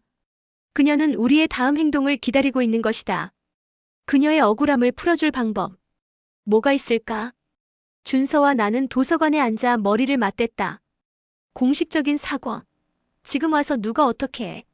마을 사람들도 다 바뀌었고 그녀를 죽음으로 몰고 간 그 불량배의 후손이라도 찾아서 무릎 꿇려야 하나? 그건 너무 막장 드라마 같은데. 온갖 방법을 고민했지만 뾰족한 수가 떠오르지 않았다. 그때 준서가 무속에 관한 낡은 책을 뒤적이다가 한 페이지에서 손을 멈췄다. 이거다. 해원굿. 해원굿? 응. 원한을 품고 죽은 귀신의 한을 풀어주고 좋은 곳으로 보내주는 의식이야. 보통 무당들이 하는 건데 형식을 조금 빌려와서 우리만의 방식으로 해보는 거야. 우리끼리 굿을 한다고? 가능할까? 중요한 건 형식이 아니야. 진심이지. 우리가 진심으로 그녀의 억울함을 위로하고 편안한 안식을 빌어주는 것. 그 마음이 전달되는 게 중요해. 준서의 계획은 이러했다. 김순이가 죽은 바로 그 장소, 즉 우리 집 마당에서 작은 제사상을 차리고 그녀의 넋을 기리는 것이다. 그리고 그녀가 겪었던 억울한 일들을 우리가 직접 글로 써서 그것을 불태워 하늘로 보내는 소지 의식을 통해 그녀의 원한이 재와 함께 사라지기를 기원하는 것이다. 좋은 생각이야. 그거라면 그녀의 마음도 움직일 수 있을 것 같아. 우리는 그날부터 의식을 준비하기 시작했다. 대성부동산 할아버지께 부탁해 순이가 생전에 좋아했다는 소박한 나물과 떡을 조금 얻었다. 그리고 한지의 붓으로 그녀의 억울한 사연을 한자 한자 정성껏 써내려갔다. 마치 그녀를 대신해 세상에 그녀의 결백을 외치는 심정으로. 의식은 달이 가장 밝게 뜨는 보름날 밤에 치르기로 했다. 부모님께는 학교에서 캠프를 간다고 거짓말을 했다. 마침내 약속의 밤이 찾아왔다. 우리는 마당 한쪽에 작은 돗자리를 펴고 소박한 제사상을 차렸다. 하얀 곽꽃도 한 다발 꺾어와 함께 올렸다. 이제 시작하자. 준서가 향에 불을 붙여 향로에 꽂았다. 나는 우리가 쓴 글을 손에 들고 마당 중앙에 섰다. 김순이 씨, 들리세요? 오늘 저희가 당신의 억울한 넋을 위로하고 당신의 한을 풀어드리고자 이 자리를 마련했습니다. 나는 최대한 정중하고 진심을 담아 그녀를 불렀다. 그러자 마당의 공기가 서서히 변하기 시작했다. 나무들이 술렁이고 바람이 차가워졌다. 우리 집 2층, 내 방 창가에 희미하게 그녀의 형상이 나타나 이곳을 내려다보고 있었다. 나는 그녀를 향해 우리가 쓴 글을 펼쳐 보이며 큰 소리로 읽어내려가기 시작했다. 고 김순이 영가는 들으라. 당신은 죄가 없다. 당신을 모함한 자가 악한 것이요. 그 거짓의 노란한 세상이 어리석었을 뿐. 당신의 결백을 이제라도 우리가 여기에 증명하노라. 내가 글을 읽는 동안 준서는 옆에서 계속해서 맑은 종을 흔들었다. 종소리는 밤 공기를 타고 퍼져나가 이 공간을 정화하는 듯 했다. 글을 모두 읽은 뒤 나는 준비해둔 작은 화로에 글을 넣고 불을 붙였다. 종이가 타오르며 붉은 불씨와 함께 제가 하늘로 흩날렸다.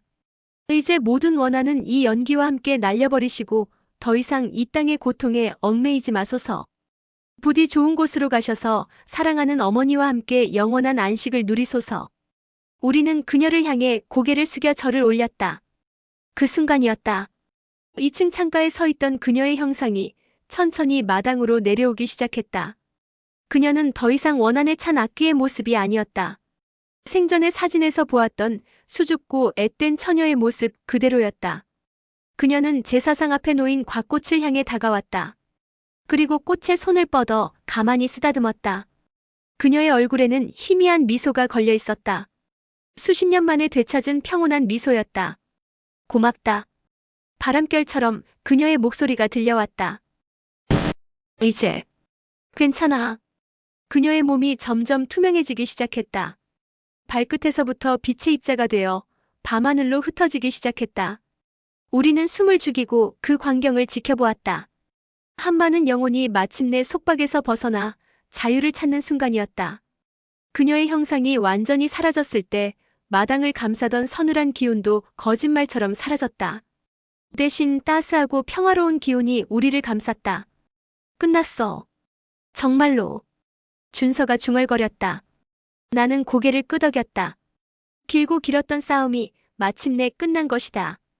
우리는 서로를 마주보고 웃었다. 더 이상 두려움이나 슬픔이 아닌 진정한 기쁨과 안도의 미소였다. 김순희의 영혼이 떠나간 뒤 우리 집은 완벽한 평화를 되찾았다. 더 이상 밤마다 나를 괴롭히던 속삭임도 서늘한 한기도 없었다. 집안 곳곳에 붙어있던 부적들은 이제 그저 낡은 종이 조각처럼 보였지만 나는 그것들을 떼어내지 않았다. 그것들은 나와 준서의 치열했던 싸움의 증거이자 나를 지켜주었던 고마운 존재들이었으니까. 나는 다시 평범한 일상으로 돌아왔다. 학교에 가고 친구들과 웃고 떠들고 미래를 꿈꾸는 지극히 평범한 여고생의 삶으로. 하지만 이전과는 조금 달라져 있었다. 나는 더 이상 귀신을 보는 내 능력을 저주라고 생각하지 않았다. 그것은 때로 누군가의 억울함을 풀어주고 상처받은 영혼을 위로해줄 수 있는 특별한 힘이 될 수도 있다는 것을 깨달았기 때문이다. 준서와 나는 이전보다 훨씬 더 가까운 사이가 되었다. 우리는 둘만의 비밀을 공유한 세상에서 가장 특별한 친구였다. 우리는 가끔 함께 청운사를 찾아가 스님과 조용히 차를 마시며 이야기를 나누곤 했다. 무건수행에서 돌아온 스님은 우리가 한 일을 모두 꿰뚫어보고 있다는 듯 인자한 미소로 우리를 격려해 주셨다. 모든 것은 인연법에 따라 흐르는 것이니 너희가 한 일은 아주 큰 공덕을 쌓은 것이니라. 어느 주말 오후 나는 내 방을 청소하다가 문득 책상 서랍 깊숙한 곳에 넣어두었던 김거사님의 노트를 발견했다. 노트를 다시 펼쳐보았다. 공포와 절망으로 가득했던 그의 기록들. 하지만 마지막 장에는 그가 요양원으로 떠나기 직전에 쓴 짧은 글이 하나 더 있었다. 이 집에 새로 들어올 누군가에게. 만약 당신이 이 노트를 읽고 있다면 당신 역시 나와 같은 고통을 겪었으리라 생각되오. 부디 그 영혼의 한을 풀어주고 이 집의 진정한 평화가 깃들기를 바라오. 우리는 비록 실패했지만 당신은 꼭 성공하기를. 부처님의 가피가 함께하기를. 나는 노트를 덮으며 미소를 지었다. 할아버지, 저희가 해냈어요. 이제 이 집은 안전해요. 마음속으로 그에게 대답했다. 그날 밤 나는 오랜만에 아주 깊고 평화로운 잠에 빠져들었다. 그런데 꿈속에서 누군가 나를 불렀다. 돌아보니 고운 한복을 입은 김순희가 나를 보며 환하게 웃고 있었다. 그녀의 뒤로는 인자한 모습의 할머니가 함께 서 있었다. 그녀의 어머니인 듯했다. 고맙다, 아가씨. 덕분에 우리 모녀 이제 좋은 곳으로 간단다. 정말 고마워요. 내 동생. 그녀는 나를 동생이라고 불렀다. 그리고 내 손에 무언가를 쥐어주었다. 작고 하얀 곽꽃 한 송이였다. 이건 선물이야. 너를 지켜줄 거야. 그 말을 끝으로 두 사람의 모습은 밝은 빛 속으로 사라졌다. 나는 잠에서 깨어났다. 창밖은 아직 어두운 새벽이었다. 그런데 코끝에 은은한 곽꽃 향기가 맴돌았다. 그리고 내 손. 나는 깜짝 놀라 손을 펼쳐보았다. 내 손바닥 위에는 꿈속에서 보았던 것과 똑같은 작고 하얀 곽꽃 한 송이가 놓여 있었다. 이슬을 머금은 채 생생하게 피어있는 꽃이었다. 그것은 그녀가 내게 남기고 간 마지막 선물이었다. 더 이상 이 집에는 악기도 원혼도 없었다. 오직 나를 지켜주는 따뜻한 마음과 평화로운 고요함만이 남아있을 뿐이었다.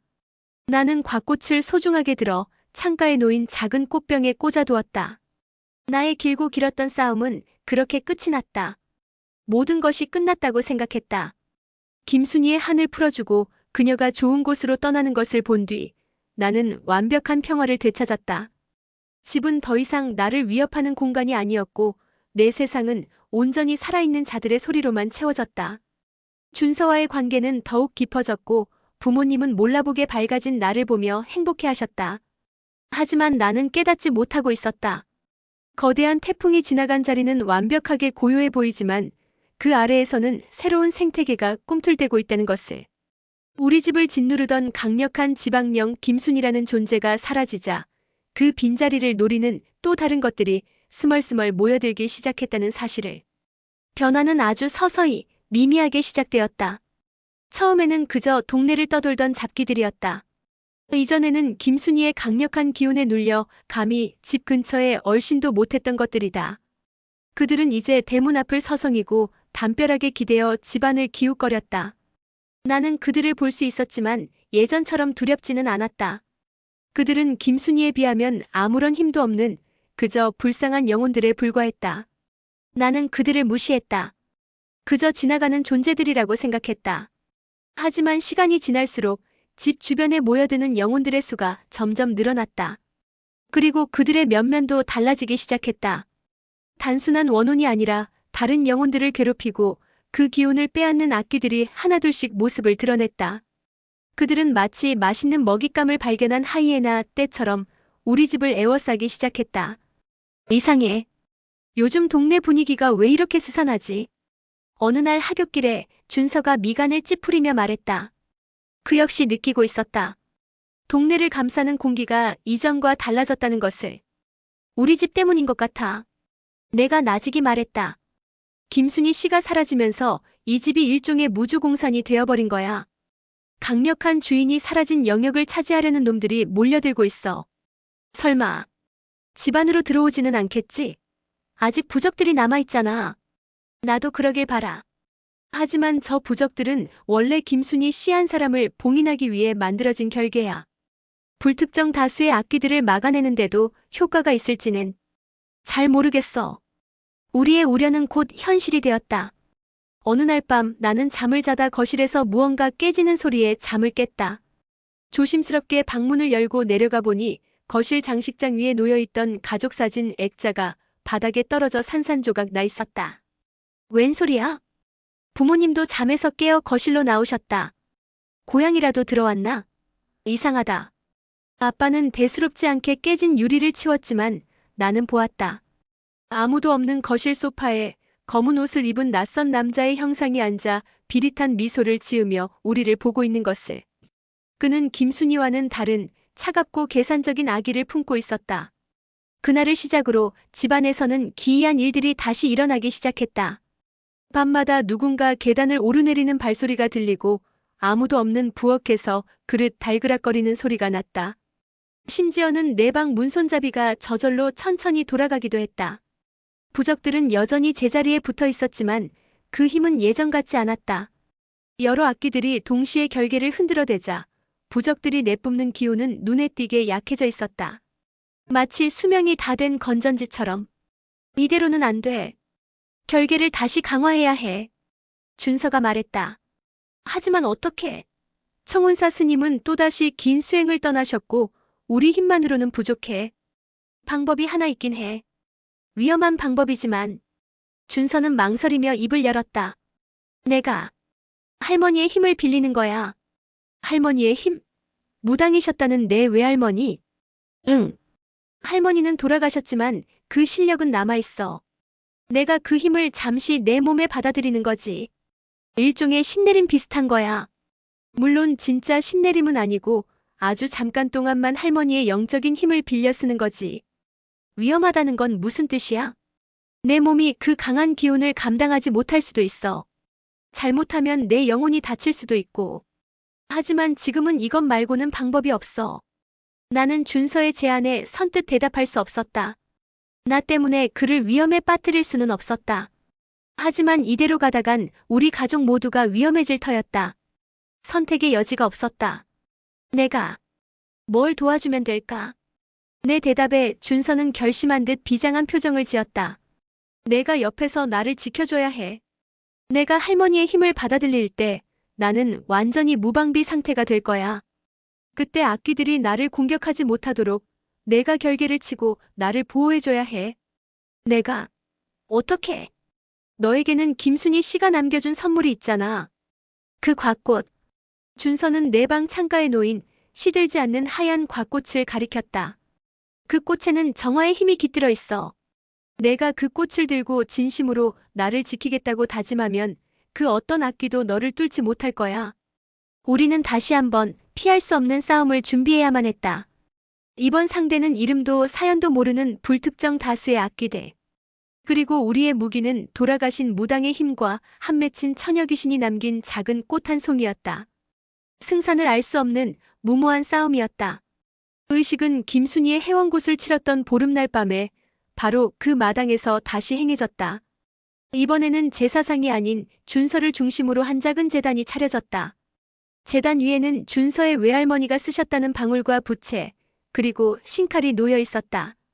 내가 의식을 시작하면 절대 내게서 눈을 떼면 안 돼. 그리고 무슨 일이 있어도 이 붉은 실로 만든 원 밖으로 나오면 안 된다.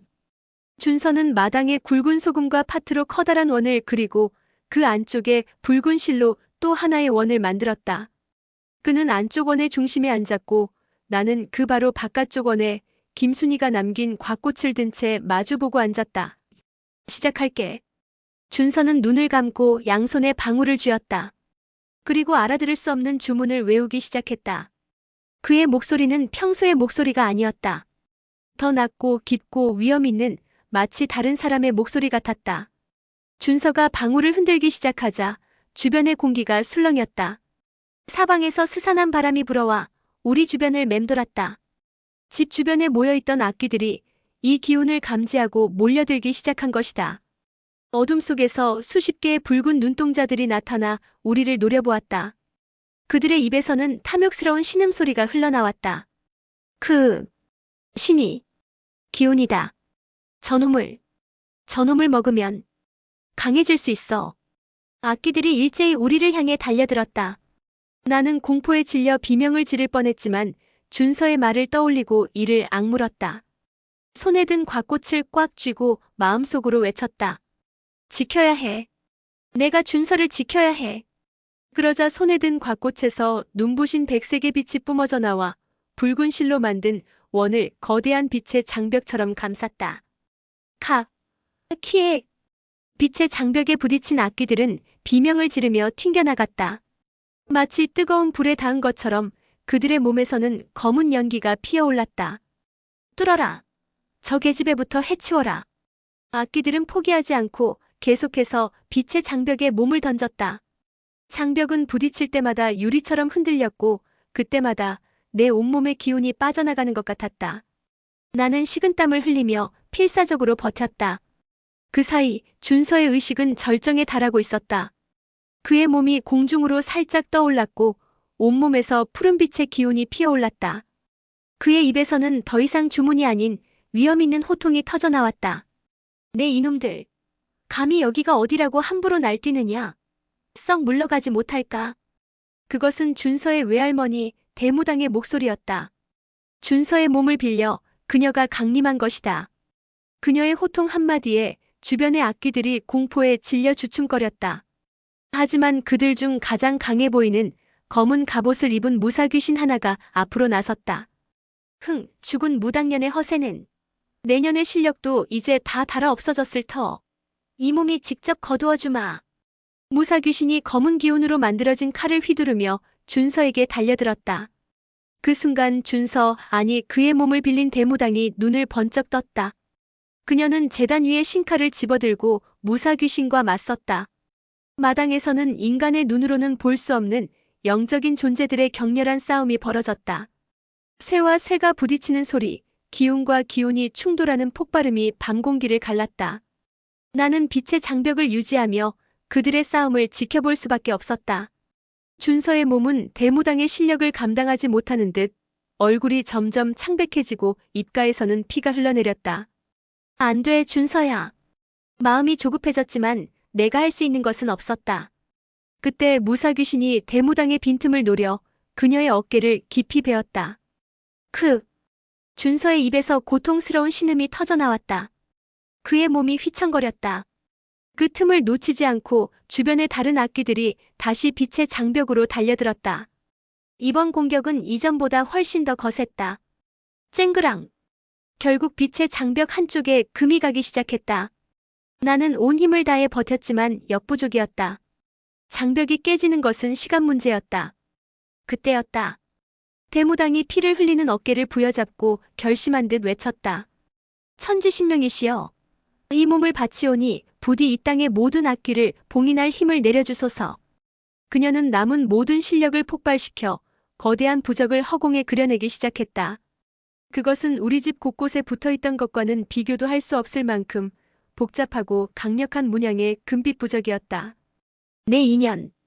감히 동기어진을 하려는 것이냐? 무사귀신이 경악하며 소리쳤지만 이미 늦었다. 봉인. 대무당의 외침과 함께 허공의 금빛 부적이 폭발하듯 빛을 발하며 거대한 빛의 그물이 되어 마당 전체를, 아니 우리 집 전체를 뒤덮었다. 키아. 빛의 그물에 갇힌 악귀들은 비명을 지르며 발버둥 쳤지만 소용없었다. 그들은 빛 속으로 빨려 들어가 그물과 함께 서서히 사라져갔다. 모든 악귀들이 사라지고 집 주변은 다시 고요해졌다. 하지만 그 대가는 너무나도 컸다. 모든 힘을 소진한 준서는 피를 토하며 바닥에 쓰러졌다. 그의 몸을 감싸던 푸른빛도 대무당의 기운도 완전히 사라져 있었다. 준서야. 나는 깨진 빛의 장벽을 넘어 쓰러진 그에게 달려갔다. 그의 숨결은 미약했고 몸은 얼음장처럼 차가웠다. 그는 나를 위해, 우리 가족을 위해 자기 자신을 희생한 것이다. 나는 차갑게 식어가는 그를 끌어안고 목 놓아 울었다. 준서는 병원으로 옮겨졌지만 의사는 원인을 알 수 없다고 했다. 모든 검사 결과는 정상이었지만 그는 깊은 혼수 상태에서 깨어나지 못했다. 영혼이 너무 큰 충격을 받아 육체와의 연결이 끊어지기 직전의 상태라고 했다. 나는 매일같이 병원을 찾아가 그의 곁을 지켰다. 그의 손을 잡고 학교에서 있었던 일, 내가 겪는 소소한 일상들을 이야기해 주었다. 언젠가 그가 내 목소리를 듣고 깨어나 주기를 바라면서. 집은 이제 그 어떤 영적인 존재도 느껴지지 않는 완벽하게 평범한 공간이 되었다. 준서의 희생으로 만들어진 강력한 결계가 집을 철통같이 지켜주고 있었다. 하지만 나는 더 이상 기쁘지 않았다. 이 평화를 위해 내 가장 소중한 친구가 쓰러져 있다는 사실이 내 마음을 무겁게 짓눌렀다. 모두 나 때문이야. 나는 자책감에 괴로워했다. 내가 이 집으로 이사 오지 않았더라면, 내가 귀신을 보는 능력을 가지지 않았더라면 준서는 위험에 빠지지 않았을 것이다. 시간은 무심하게 흘러 계절이 바뀌고 겨울이 찾아왔다. 준서는 여전히 깨어나지 못했다. 그의 부모님은 나를 원망하지 않았지만 그들의 슬픔에 찬 얼굴을 볼 때마다 나는 죄인이 된 기분이었다. 그러던 어느 날 청운사의 스님이 나를 찾아왔다. 긴 수행을 마치고 돌아온 그는 그동안 있었던 모든 일을 이미 알고 있는 듯했다. 너무 자책하지 말거라. 모든 것은 정해진 인연의 흐름일 뿐. 그 아이는 자신의 소임을 다한 것이니라. 소임이요?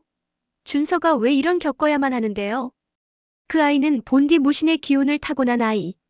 언젠가는 자신의 힘을 세상에 써야 할 운명이었지.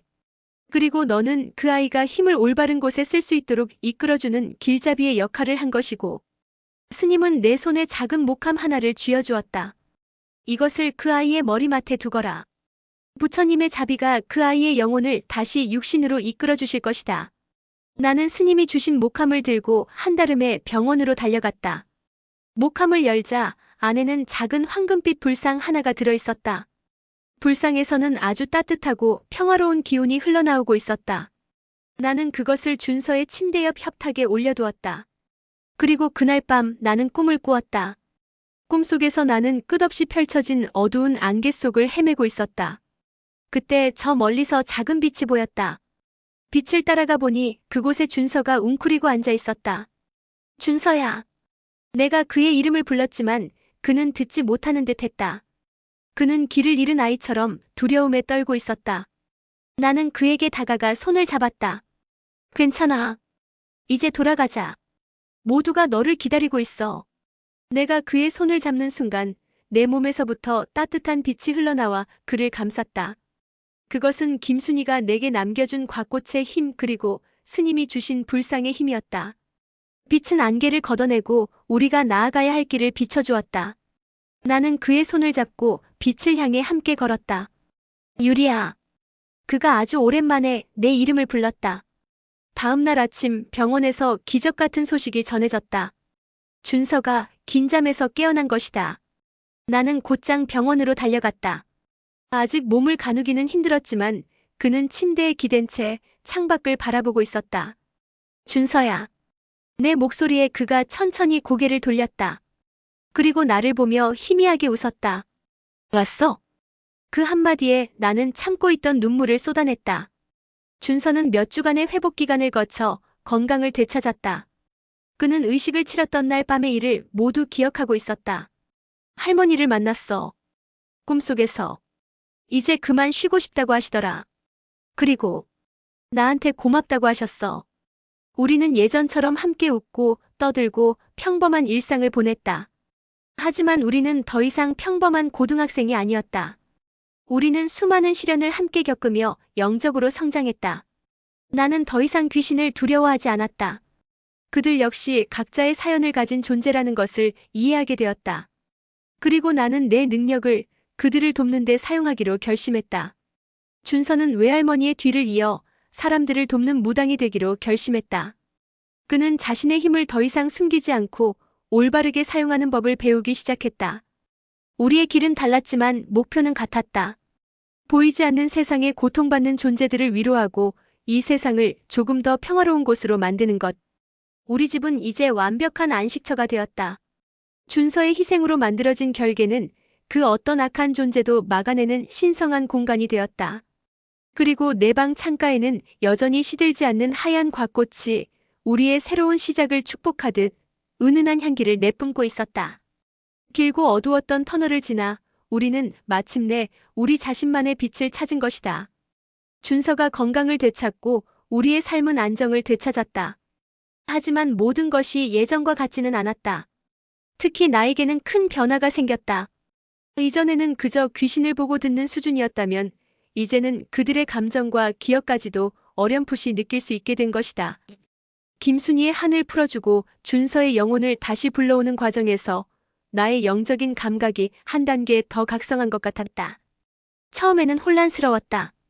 길을 걷다가 스쳐 지나가는 낯선 귀신의 슬픔이 느껴져 나도 모르게 눈물을 흘리기도 하고 버스 옆자리에 앉은 원혼의 분노 때문에 온몸이 떨리기도 했다.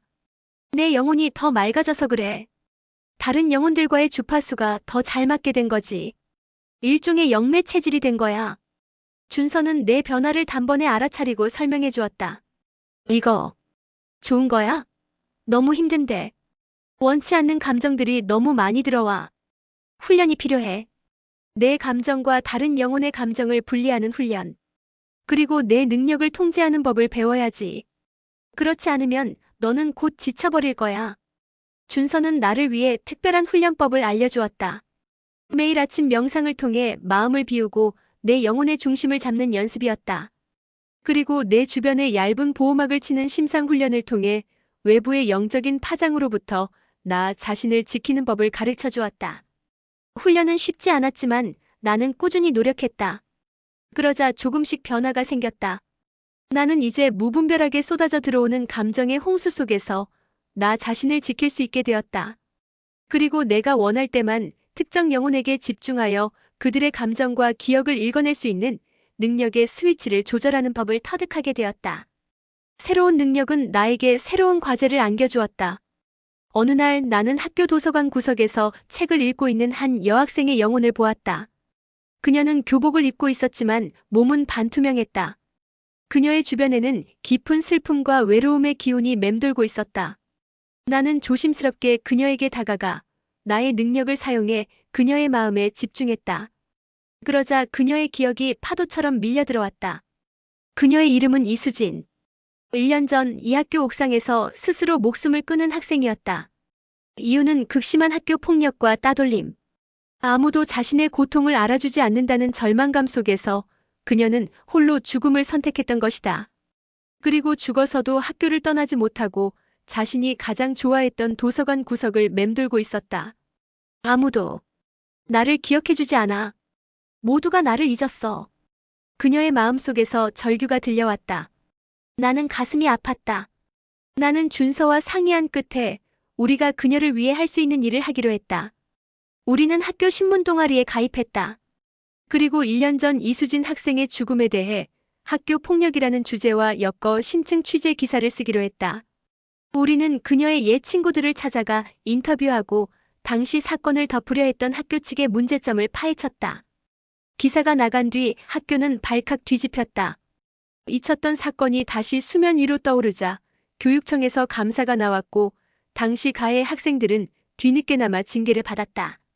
무엇보다 중요한 것은 많은 학생과 선생님들이 수진이의 죽음을 다시 기억하고 그녀를 추모하기 시작했다는 것이다. 며칠 뒤 나는 다시 도서관을 찾아갔다. 그곳에 있던 이수진의 영혼은 이전보다 훨씬 더 편안해 보였다.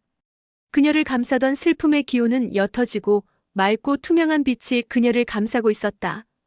그녀는 나를 보고 희미하게 미소 지었다. 고마워. 이제 괜찮아. 그 말을 끝으로 그녀의 형상은 빛이 되어 사라졌다. 또 하나의 상처받은 영혼이 안식을 찾은 것이다. 나는 깨달았다. 이것이 바로 내가 해야 할 일이라는 것을. 나의 능력은 더 이상 저주가 아니었다.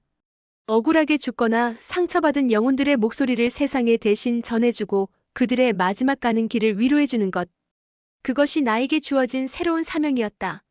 나와 준서가 힘을 합쳐 학교의 지방령이었던 수진이의 한을 풀어준 일은 우리에게 큰 자신감을 심어주었다. 우리는 이 힘을 더 좋은 곳에 쓸 수 있겠다는 확신을 갖게 되었다. 우리는 영혼 탐정단이라는 거창한 이름까지 붙여가며 우리 주변의 미스터리한 사건들이나 도움이 필요한 영혼들을 찾아 나서기 시작했다. 하지만 세상의 모든 영혼이 수진이나 김순희처럼 억울한 사연을 가진 피해자인 것은 아니었다. 살아있을 때 악했던 자는 죽어서도 악한 귀신이 되어 세상을 어지럽혔다. 우리가 마주한 다음 상대는 그런 존재였다. 사건의 시작은 준서의 의뢰인이었던 한 아주머니로부터였다. 그녀는 최근 새로 개업한 자신의 작은 식당에서 밤마다 이상한 일이 벌어진다고 했다. 주방의 기물들이 부서지고 식재료가 엉망이 되며 심지어는 아무도 없는 가게에서 섬뜩한 웃음소리가 들린다는 것이었다. 우리 둘은 밤에 몰래 그 식당을 찾아갔다. 가게 안은 예상대로였다. 아주 탁하고 무거운 기운이 가득했다. 그리고 주방 한 구석, 낡은 가스레인지 주변에서 유난히 강한 아기가 느껴졌다. 뭐여? 준서의 말에 나는 고개를 끄덕였다. 나 역시 보고 있었다. 기름때에 찌든 요리사복을 입은 뚱뚱한 남자의 형상이었다.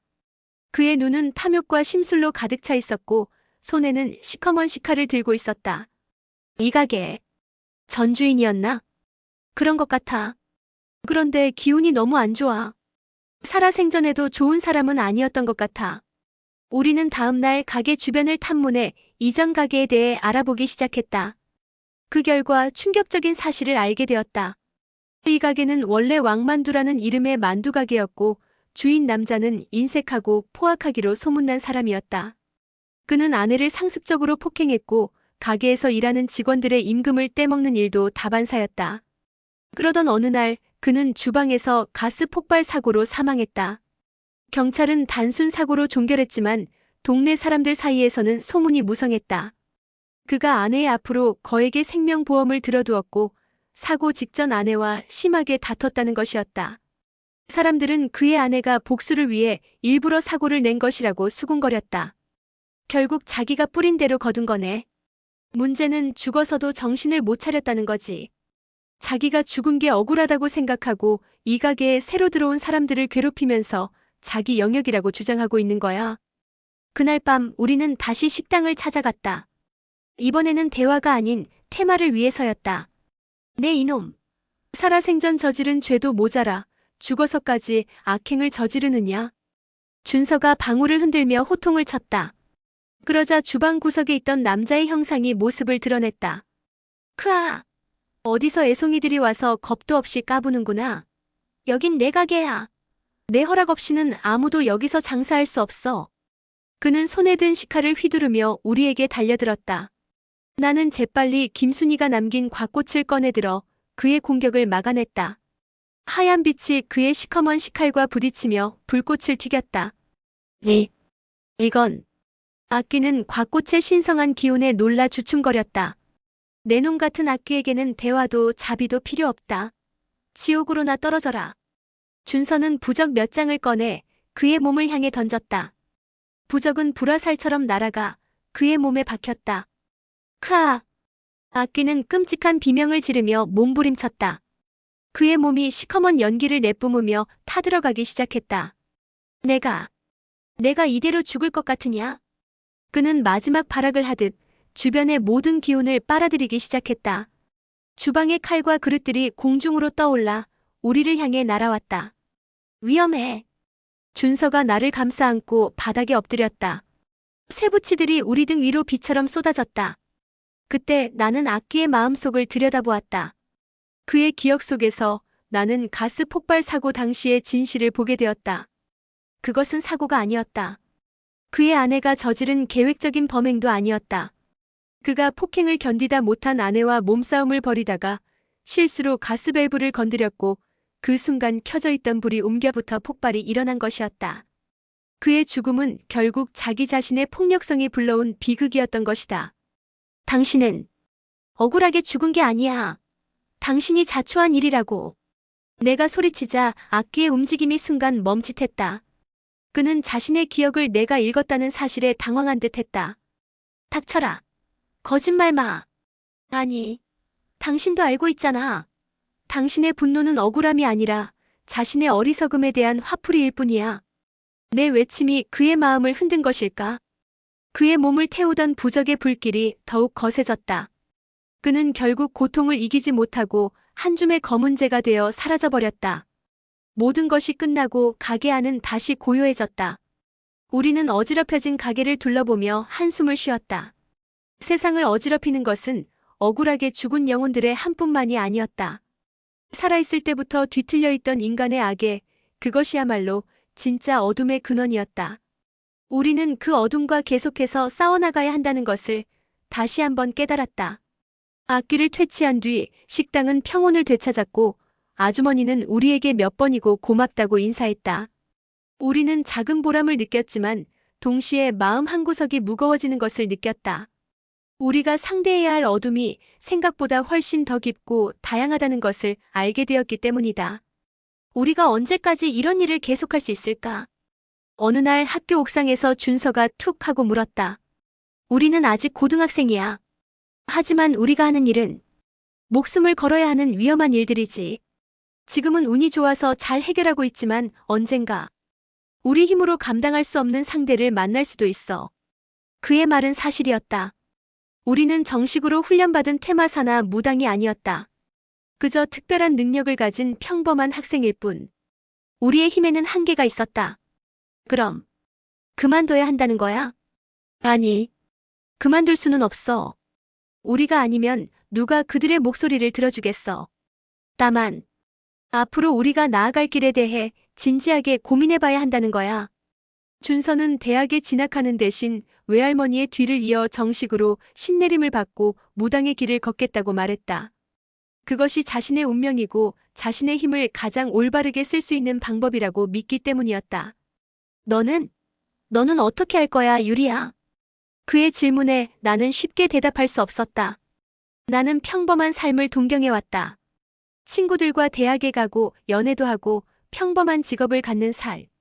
하지만 이제 와서 모든 것을 외면하고 나에게만 들리는 고통의 목소리들을 무시하며 살아갈 수 있을까? 나는 며칠 밤낮을 고민했다. 그러다 문득 청운사의 스님을 찾아가야겠다는 생각이 들었다.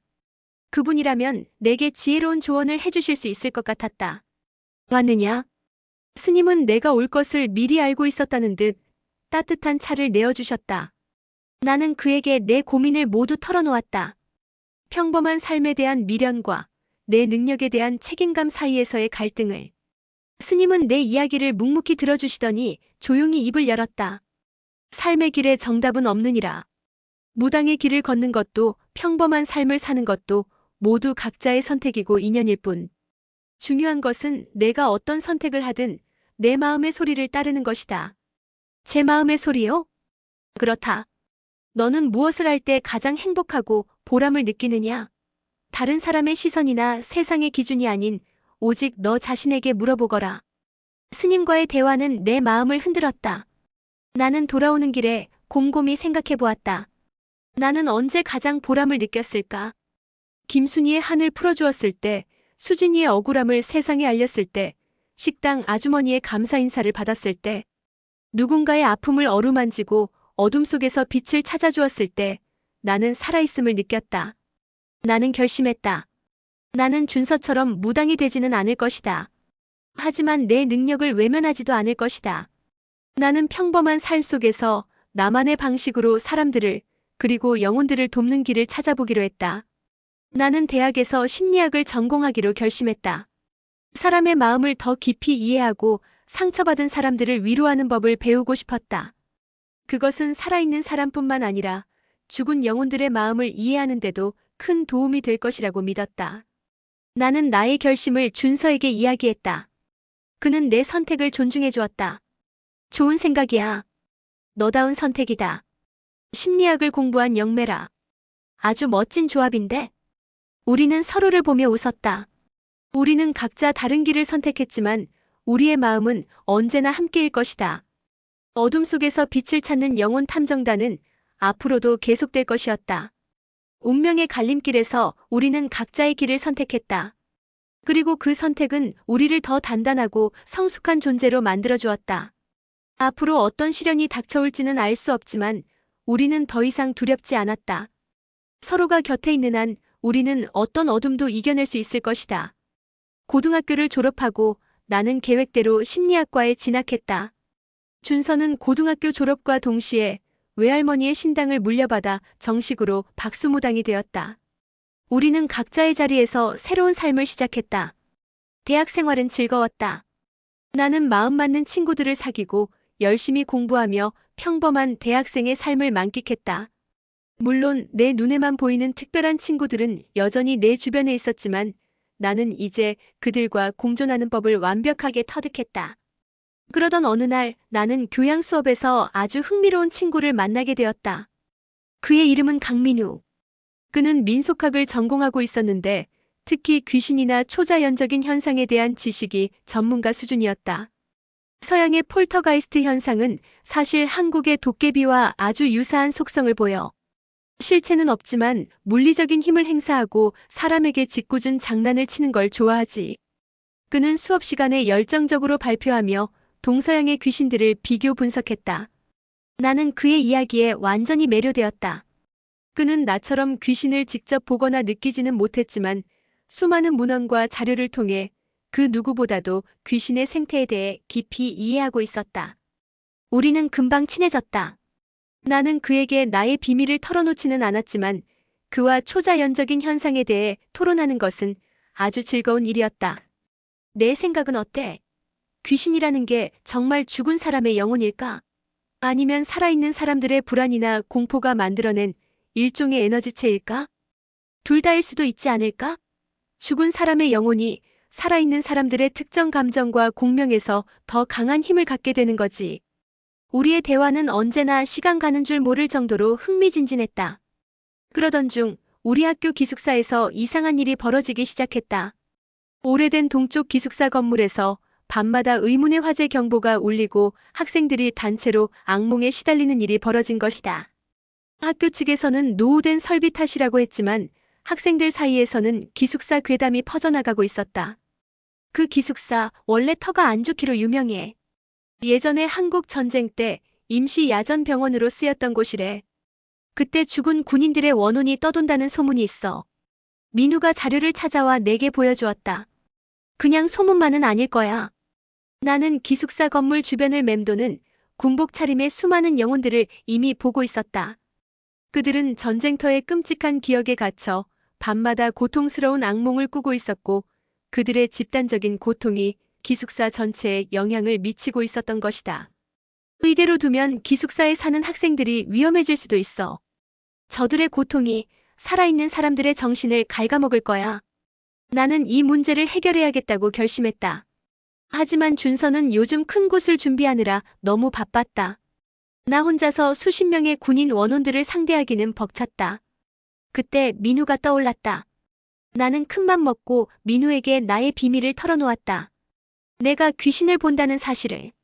처음에는 농담이라고 생각하던 그는 내가 기숙사 주변에 떠도는 군인들의 인상착이나 그들이 중얼거리는 말을 정확히 묘사하자 경악을 금치 못했다. 대박. 너 진짜였구나. 내 평생의 연구과제가 바로 내 눈앞에 있었다니. 그는 두려워하기는커녕 학자적인 호기심으로 눈을 반짝였다. 내가 도와줄게. 내가 가진 지식으로 저들을 도울 방법을 찾아보자. 민우는 밤새 도서관에서 관련 자료들을 찾아 군인들의 원혼을 달래는 의식에 대한 기록을 찾아냈다. 그것은 거창한 굿이나 퇴마의식이 아니었다. 그들의 넋을 기리는 작은 추모제를 열고 그들이 좋아했을 법한 음식 따뜻한 밥과 술을 대접하며 이제 그만 전쟁은 끝났으니 편히 쉬라는 메시지를 전달해주는 소박하지만 진심이 담긴 의식이었다. 나는 그의 이론적인 지식에 나의 영적인 능력을 더했다. 나는 군인 원혼들 중 계급이 가장 높아 보이는 대장 귀신에게 집중하여 그와 영적으로 소통을 시도했다. 우리는 아직 전투 중이다. 동료들을 두고 갈 수 없어. 그는 여전히 자신이 전쟁터 한가운데에 있다고 믿고 있었다. 전쟁은 이미 오래전에 끝났어요. 당신들의 희생 덕분에 지금 우리는 평화로운 세상에서 살고 있어요. 이제 그만 총을 내려놓으셔도 괜찮아요. 나의 진심이 담긴 메시지와 민우가 준비한 추모 의식 덕분이었을까? 군인 원혼들은 서서히 자신들이 처한 상황을 받아들이기 시작했다. 그들을 짓누르던 고통과 적의가 옅어지고 그들의 얼굴에는 오랜만에 평온한 기색이 감돌았다. 그들은 우리를 향해 말없는 거수경례를 붙였다. 그리고 한 명씩 빛이 되어 사라져갔다. 기숙사의 기이한 현상들은 그날 이후로 완전히 사라졌다. 해냈어. 우리가 해냈다고. 민우는 어린아이처럼 기뻐하며 방방 뛰었다. 너의 능력과 나의 지식이 합쳐지니까 엄청난 시너지가 나는데? 우리 정식으로 팀을 결성하는 건 어때? 나는 그의 제안에 활짝 웃었다. 준서가 영적인 힘으로 나를 돕는 파트너라면 민우는 이성적인 지식으로 나를 돕는 또 다른 훌륭한 파트너가 되어줄 것 같았다. 영혼 탐정단에 새로운 멤버가 영입되는 순간이었다. 이제 우리는 더 이상 외롭지 않았다. 각기 다른 능력을 가진 우리가 함께라면 세상의 어떤 어둠과 마주하더라도 길을 잃지 않을 것이라고 믿었다. 시간이 흘러 나는 대학을 졸업하고 심리 상담사가 되었다. 나는 낮에는 상처받은 사람들의 마음을 치유하고 밤에는 민유 그리고 가끔씩 준서와 함께 길 잃은 영혼들의 안식처를 찾아주는 이중 생활을 계속했다. 나의 상담소는 조금 특별했다. 나는 내담자의 말뿐만 아니라 그들 어깨너머로 보이는 그들을 괴롭히는 영적인 문제까지도 꿰뚫어 볼 수 있었다. 우울증의 원인이 돌아가신 할머니에 대한 죄책감 때문인 여고생에게는 할머니의 영혼이 전하는 따뜻한 용서의 메시지를 대신 전해주었다. 원인 모를 불안에 시달리는 직장인에게는 그가 최근에 이사간 집의 터에 깃든 부정적인 기운을 정화하는 방법을 알려주었다. 나의 상담은 놀라운 효과를 보였고 내 상담소는 아름아름 용한 곳으로 소문이 나기 시작했다. 민우는 대학원에 진학해 민속학 박사가 되었고 지금은 대학에서 학생들을 가르치고 있다. 그는 여전히 나의 가장 든든한 지식 창고이자 이성적인 조언자이다. 우리는 함께 논문을 쓰기도 하고 전국 각지에 숨겨진 미스터리한 장소들을 탐사하러 다니기도 한다. 준서는 이제 자신만의 신당을 가진 제법 이름난 무당이 되었다. 그는 여전히 장난기 많은 소년 같지만 신칼을 잡고 구슬할 때만큼은 그 누구보다도 위엄있고 진지한 모습이다. 우리는 예전처럼 자주 보지는 못하지만 서로가 각자의 자리에서 세상을 위해 좋은 일을 하고 있다는 것을 알기에 언제나 마음으로 응원하고 있다. 그리고 나의 집. 모든 이야기가 시작되었던 그 집은 이제 나의 가장 완벽한 안식처이자 영적인 에너지를 충전하는 신성한 공간이 되었다. 준서의 희생으로 만들어진 결계는 여전히 집을 굳건히 지켜주고 있었고 내 방 창가의 하얀 곽꽃은 10년이 지난 지금도 처음과 똑같이 시들지 않고 아름다운 향기를 내뿜고 있다. 나는 가끔 모든 것이 평화로워진 이 집에서 처음 이사 왔던 날을 떠올린다. 귀신이 보이지 않는다는 사실만으로도 세상을 다 가진 듯 기뻐했던 어리고 약했던 소녀를. 그때의 나는 고요함 속으로 도망치고 싶어 했다. 하지만 이제 나는 안다. 진정한 평화는 모든 소음이 사라진 완벽한 고요함 속에 있는 것이 아니라는 것을. 살아있는 자들의 웃음소리와 죽은 자들의 애달픈 속삭임이 함께 공존하는 이 세상의 모든 소리를 끌어안고 그 속에서 나 자신의 중심을 잃지 않을 땐 비로소 얻어지는 것임을. 나는 고요의 저편에 있는 또 다른 세상의 목소리를 듣는다. 그리고 그 목소리들에게 따뜻한 위로와 함께 대답해준다. 괜찮아. 내가 들어줄게. 나의 이야기는 아직 끝나지 않았다. 어느 늦은 밤 상담소의 문을 닫고 집으로 돌아온 나는 거실 소파에 앉아 잠시 숨을 돌렸다. 그때 현관문 쪽에서 희미한 기운이 느껴졌다. 새로운 손님이었다. 나는 현관으로 다가가 문을 열었다. 문 밖에는 아무도 없었다. 하지만 나는 볼 수 있었다. 잔뜩 겁에 질린 채 어쩔 줄 몰라 하는 어린 소녀의 영혼이 서 있는 것을. 길을 잃어버렸어요. 엄마가 보고 싶어요. 소녀는 울먹이며 말했다. 나는 부드럽게 미소 지으며 소녀의 눈높이에 맞춰 몸을 낮추었다. 그리고 나의 집, 나의 안식처로 길 잃은 어린 영혼을 따뜻하게 맞이했다. 어서 오렴. 괜찮아. 이제 무서워하지 않아도 돼. 내 세상은 여전히 시끄럽다. 하지만 이제 그 소음은 나에게 더 이상 저주가 아니다. 그것은 내가 보듬고 위로하고 함께 나아가야 할 내 삶의 일부가 되었다. 고요의 저편에서 들려오는 수많은 이야기들과 함께 나의 밤은 다시 깊어지고 있었다.